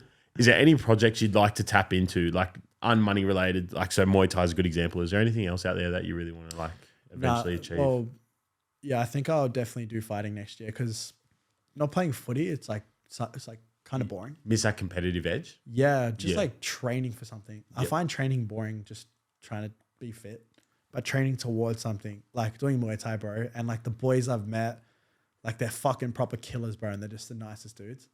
That's the thing about combat sports. They could actually kill a man with their bare fists. Bro, it's like bam, bam. Like he walks in so chill. Lovely like, blokes. Because they know, but you know what I mean? They're not but projecting. that's so, bro, imagine having that's that so power. Yeah, it's so fucking powerful where they're like, it was like James the other day, bro. That guy was the most chill guy I've ever met, and he faced some of the greatest fighters that have ever fought. Yeah, it's crazy that you can possess that power. There's 3 things you need to achieve as a man. I read it in a book. It was being a warrior, which is fighting. Facing a fear. So like, for example, like skydiving or some fucking crazy shit. And then the last one was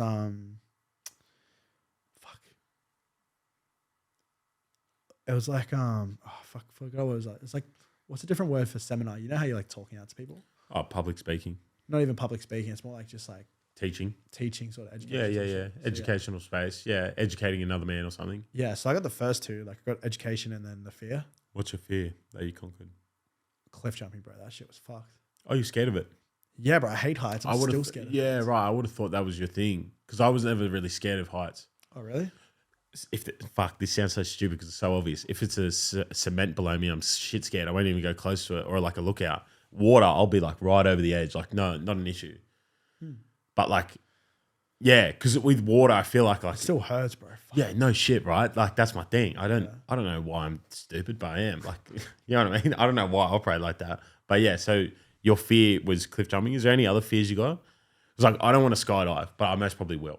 Yeah, I want to skydive too. I want to get my license for that. Yeah, that'd be cool. That'd be cool. Imagine the content. Yeah, just jumping out by myself, like Jay Avro style. Yeah, that'd be nuts. Me and my mate's gonna do that soon. Eventually, me, Hayden Summers, Steve, and Nathan. Yeah, that'd be sick. Those 4 boys, bro. Actually, so I look at the people I surround myself with now. Yeah. And it's made a massive difference. Like you are who you surround yourself with. So I've got my Muay Thai boys, the 6 a.m. crew. We have a group chat called "Don't Be a Bitch." Yeah, that's cool. So one of the boys will literally put in a video of doing 200 burpees, and you fucking got to do it or you're a bitch. Yeah. And if you miss a session, it's like, for example, like I slept in like last week, like every single day I slept in because I was doing the docker. I was just fucking tired. Excuses. You get punched the next session you come in. Yeah. No belly pad, nothing. Like fucking proper punch by every single person in the gym. Yeah, it's mad. So I've got that crew. My best mate at the moment, Jason, he's a photographer. Yeah. We train together. He's a PT. So like we train together. He's one of the best videographers, bro. Like he's, probably can't say it, but he's going to New York next week. I've blurted out for a company. Yeah. Oh, you can leave that in. It's fine. Yeah. And yeah, like we just inspire each other to create more. Yeah. So like he's telling me to like, for my like Instagram, he's like, bro, you need to get back into personal branding. Like forget about that depressing shit. Like it's not you anymore. Like get back into like what you're doing now. Yeah. So I'm slowly going to get back into that. And then this other crew, the boys my age, or similar my age. Yeah. Like 25, 23. This was like the Dubai crew. Yeah. So it's like me, Nathan, Steve, Hayden. And like we're just, those 3 like groups, just trying to make like, just be the best. Yeah. That's mad, bro. It's mad. I've got a few similar things going on. This group chat called The Pound, bro. I'm not a runner, right? Like at my weight, to be running on my knees on cement's most probably not the greatest idea in the world. But like, fuck, you say that, but then you got David Goggins' book. No. So we run like that. I did my first so I play football, right? So there's every chance I've clocked like 10Ks in a game. Oh, but like you don't think about it, right? But like, I was like for every Saturday morning for like 3 months straight, I ran for like 5 to 10 kilometers, and like we just put in the chat every time we run, do a workout, or we're reading a book or something, and it's just me and 2 of my best mates. Just keeps ourselves so fucking accountable. Like it's that thing, right? It's like accountability. Yeah, when someone sends a run in the chat, like one of the boys' actual runner, right? So he's running like half marathons for fun or like 12Ks is like he's taking the piss. But like when he sends that in, I'm like, fuck, I gotta go do 5. Like I just got to show up. I can't just let him just be like some fucking superstar runner and I'm just some fat little prick over here. You know what I mean? So it's good to have like accountability. Like it's good that you've surrounded yourself with people like that. Yeah, bro. It's good that you're playing soccer and shit. Yeah, like just fucking freedom. I feel like you need to keep. I feel like no amount of money in the world could ever make me quit like a team sport. I love that shit. For you, it's combat sports now, right? Yeah. But like I feel like it's just like that like idea of like we're still in a team with combat. Like 110%. Like you got a team training you. That's that thing, right? It's like you just want to be surrounded by blokes and like go to war, so to speak. Fuck Sunday league, but like you just want to like get competitive with them and have a crack. You know what I mean? And mad. test your own ideas in football, like your tactics. You know, with footy, Yeah, you most probably played some and then fucking you footy. like fucking sleep and think about it. You're like, fuck, I could have done this. Yeah. And then you're in the shower full thinking about the game. Yeah. Fuck, I'm gonna score this goal. Blah, blah. When, bro, just quickly before we end up with footy, what type of like fullback were you? I was more like the. Go through the ruck. I'll think of like footy players. I was more like Gutho KP. Yeah, okay. So I was like a workhorse. Filthy left foot or right foot step. No, I didn't have like a crazy step. It was more like just like a goosey out to like sort of like slow and then fast. Yeah. Sort of movements. 100. And then just like a cutout ball, short ball. Like my passing skills were mad. What was your best ever try while we're at it? Fuck. Was that you tapping? Yeah. Oh, right. No. Fuck, what was my best ever try? I scored a lot of tries. I remember I scored 5 tries in one game for Penrith. Yeah, mad. Did you play with Riley there? Yeah. Yeah, Oh, right. actually, you know what? Me and Riley used to do some mad combos, bro. Because he'd be hooker. You'd just be running through the middle or whatever, or on his outside Bro, shoulder. we used to copy Billy Slater and Cameron Smith. So out of dummy half, he would go from hooker, he would scoot out, dummy left, and then just like no looker, pop it inside. Yeah. So I would go straight through the markers because the markers would split. I would go straight through and would score every time. You still got it in there, bro. You still got that footy brain. Fuck, I maybe can should jump on it. I can see, bro. I can see your eyes light up when you mentioned that.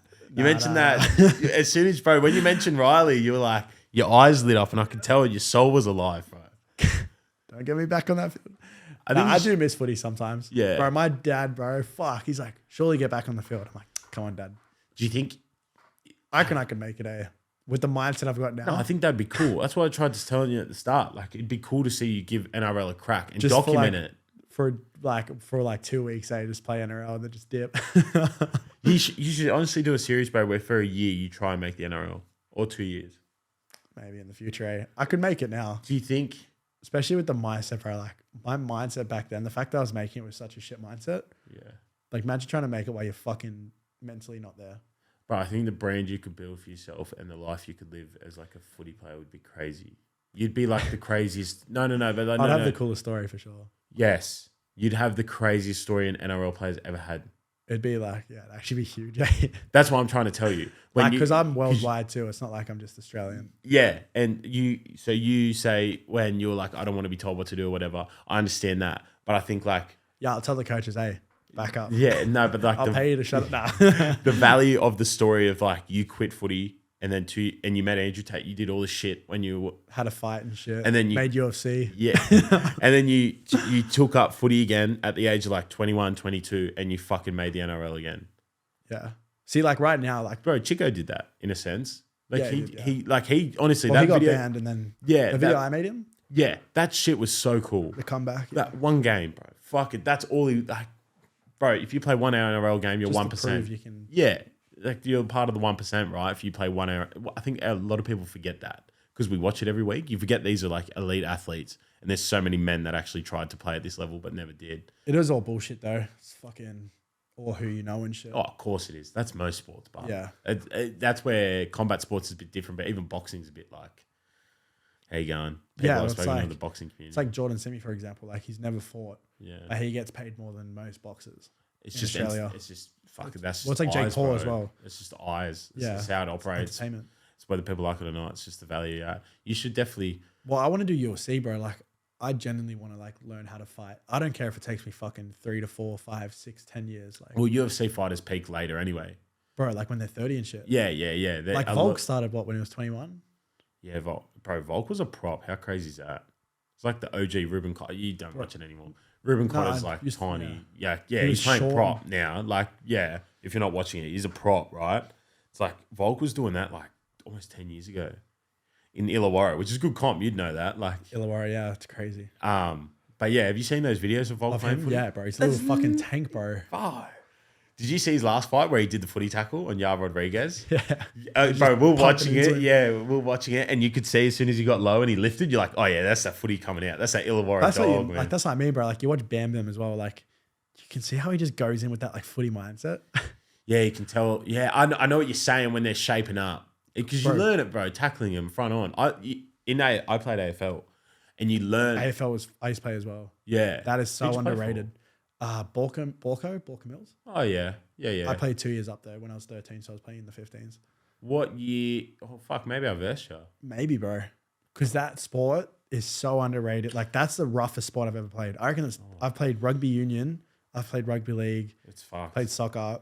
I reckon AFL is the toughest sport. It's hard, man. Because, bro, you can get dog shotted right from behind. Your fucking back just goes in. Yeah. Rugby league, you can embrace with a pact unless Yeah. you're like a halfback trying to pass it. Or, yeah, a halfback basically. is it. AFL's Like, fucked. What about when you jump up and you fucking... Oh. yeah. No, the AFL, but like when you're learning to read body language in like a combat sense, it's like, because it's such a free game, having to read someone and tackle them is actually like, it's an underrated skill in AFL. Don't you know what I mean? Like leagues like front on or like diagonal, right? It's like your center can only run a certain amount of lines. They're only going to come at you a certain amount of ways. Whereas like AFL, it's like they can go fucking anywhere right now. So I've got to try and read this and trap them. And when you hit 'em. jump, all you're focusing is on the ball. Yeah, and you get whacked. And you get fucking hit. Yeah. Yeah, man. I want to do a series where I'll get your advice on this, right? You're a videographer. You know it's like to tell a visual story. So with my Sunday League series, I mic'd up for my last game. I'm yet to release No way. But, bro, we didn't have a proper filmer, right? So he's just doing this. It's like one of my mates where you need to zoom in and whatnot. So I got to manually edit it a lot. But I want to do a series next year where I sign up to a different sport for like a week and just mic up the whole time. Go through like the training sessions and shit. I reckon it'd be good content. And then mic up for the game. So like go play. I've never played rugby league. Never stepped on the field. What? Never played rugby league. Yeah, jump on, bro. And never played union. Union scares me because of the scrum. I don't like that idea. Like the weight on my neck. I don't know how, like, I fuck that. It's more like, I don't know how to explain it. It's more like you just fucking put Yeah. your head in there and you just push with your The head. force kind of, yeah, I know. But then I want to do like, Windsor have the gridiron team. So I want to do that as well. That'd be fun. Gridiron would be cool. Yeah. And then, what were other sports I was thinking of? Oh, like boxing for a week. And not, obviously, you can't really go into a fight doing that, but do like sparring at the end of it. MMA. Do it for a full week. Do like a little sparring session with someone who's been there for a bit. Bro, come do a session of Muay Thai with me. Where do you do it at? We can do it wherever. I'll just get some pads and shit. I have a mad gym I did a video on. I'll show you. Fuck. I got like 500k on TikToky. And that's up in the mountains. I'll show you. Are you down for a Muay Thai session? I've never done it, bro. Bro, you're fucking gas, bro. We'll mic you up and shit. I'll show you after. But yeah. Anyway, we'll end this because we've been going a long while. Yeah. I've got to fucking let you go. Remember to like, comment, subscribe. Remember to follow Caleb.Coroneos. Caleb.Coroneos, yeah. Spell your last name. Just spell the whole thing, eh? Yeah. CALEB.CORONEOS. Thanks for hopping on, bro. Appreciate can't wait it, for the doco. Like and subscribe. Yeah. See you next week.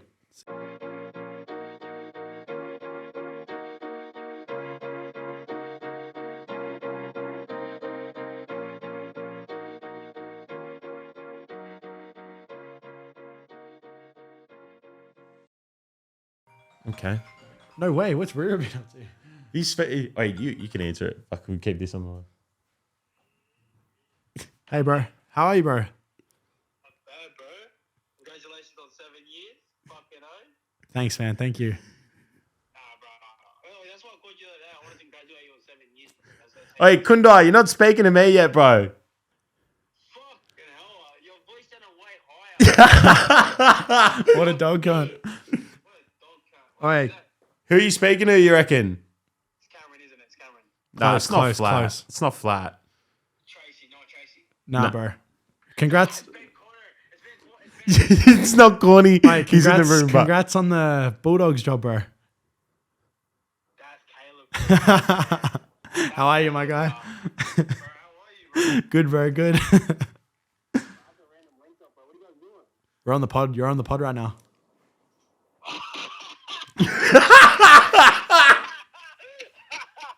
Oh, sorry, lad. Fucking Congrats on 7 years, my guy. I didn't even Thanks, know. bro. Congrats. fucking, that's fucking, that's crazy, bro. Sorry to interrupt the pod. Hey, quick little shout out. Eh? Nah. oh, I'm keeping that in. I'm putting that at the end. Chuck your Instagram in. Yeah. Nah. Nah, it's all good. Nah, I'll catch you later then. Wait, enjoy it. I'll give you a call back in literally a minute, bro. I just got to film this part. Oh, yeah, no, all sweet. All sweet. Wait, Talk to bro, quickly. Yeah, what's up? Are you going to like and subscribe? Of course. Wait. You guys are listening. Like, subscribe, follow at Helos Co. No. And you got it wrong. And You got it. cop the mystery box too. Cop the mystery box. Fucking, oh yeah, don't forget the sporting Helos shit he's got going on. SC Helos, it's on TikTok, all that shit, bro. Thanks, bro. Let's go, baby. Let's go. Nice, bro. Oh, yeah, proud of you, bro. Keep killing it. Bro, love you. Love you. Later. He's a good kid, bro. I'll talk to you soon. He is a.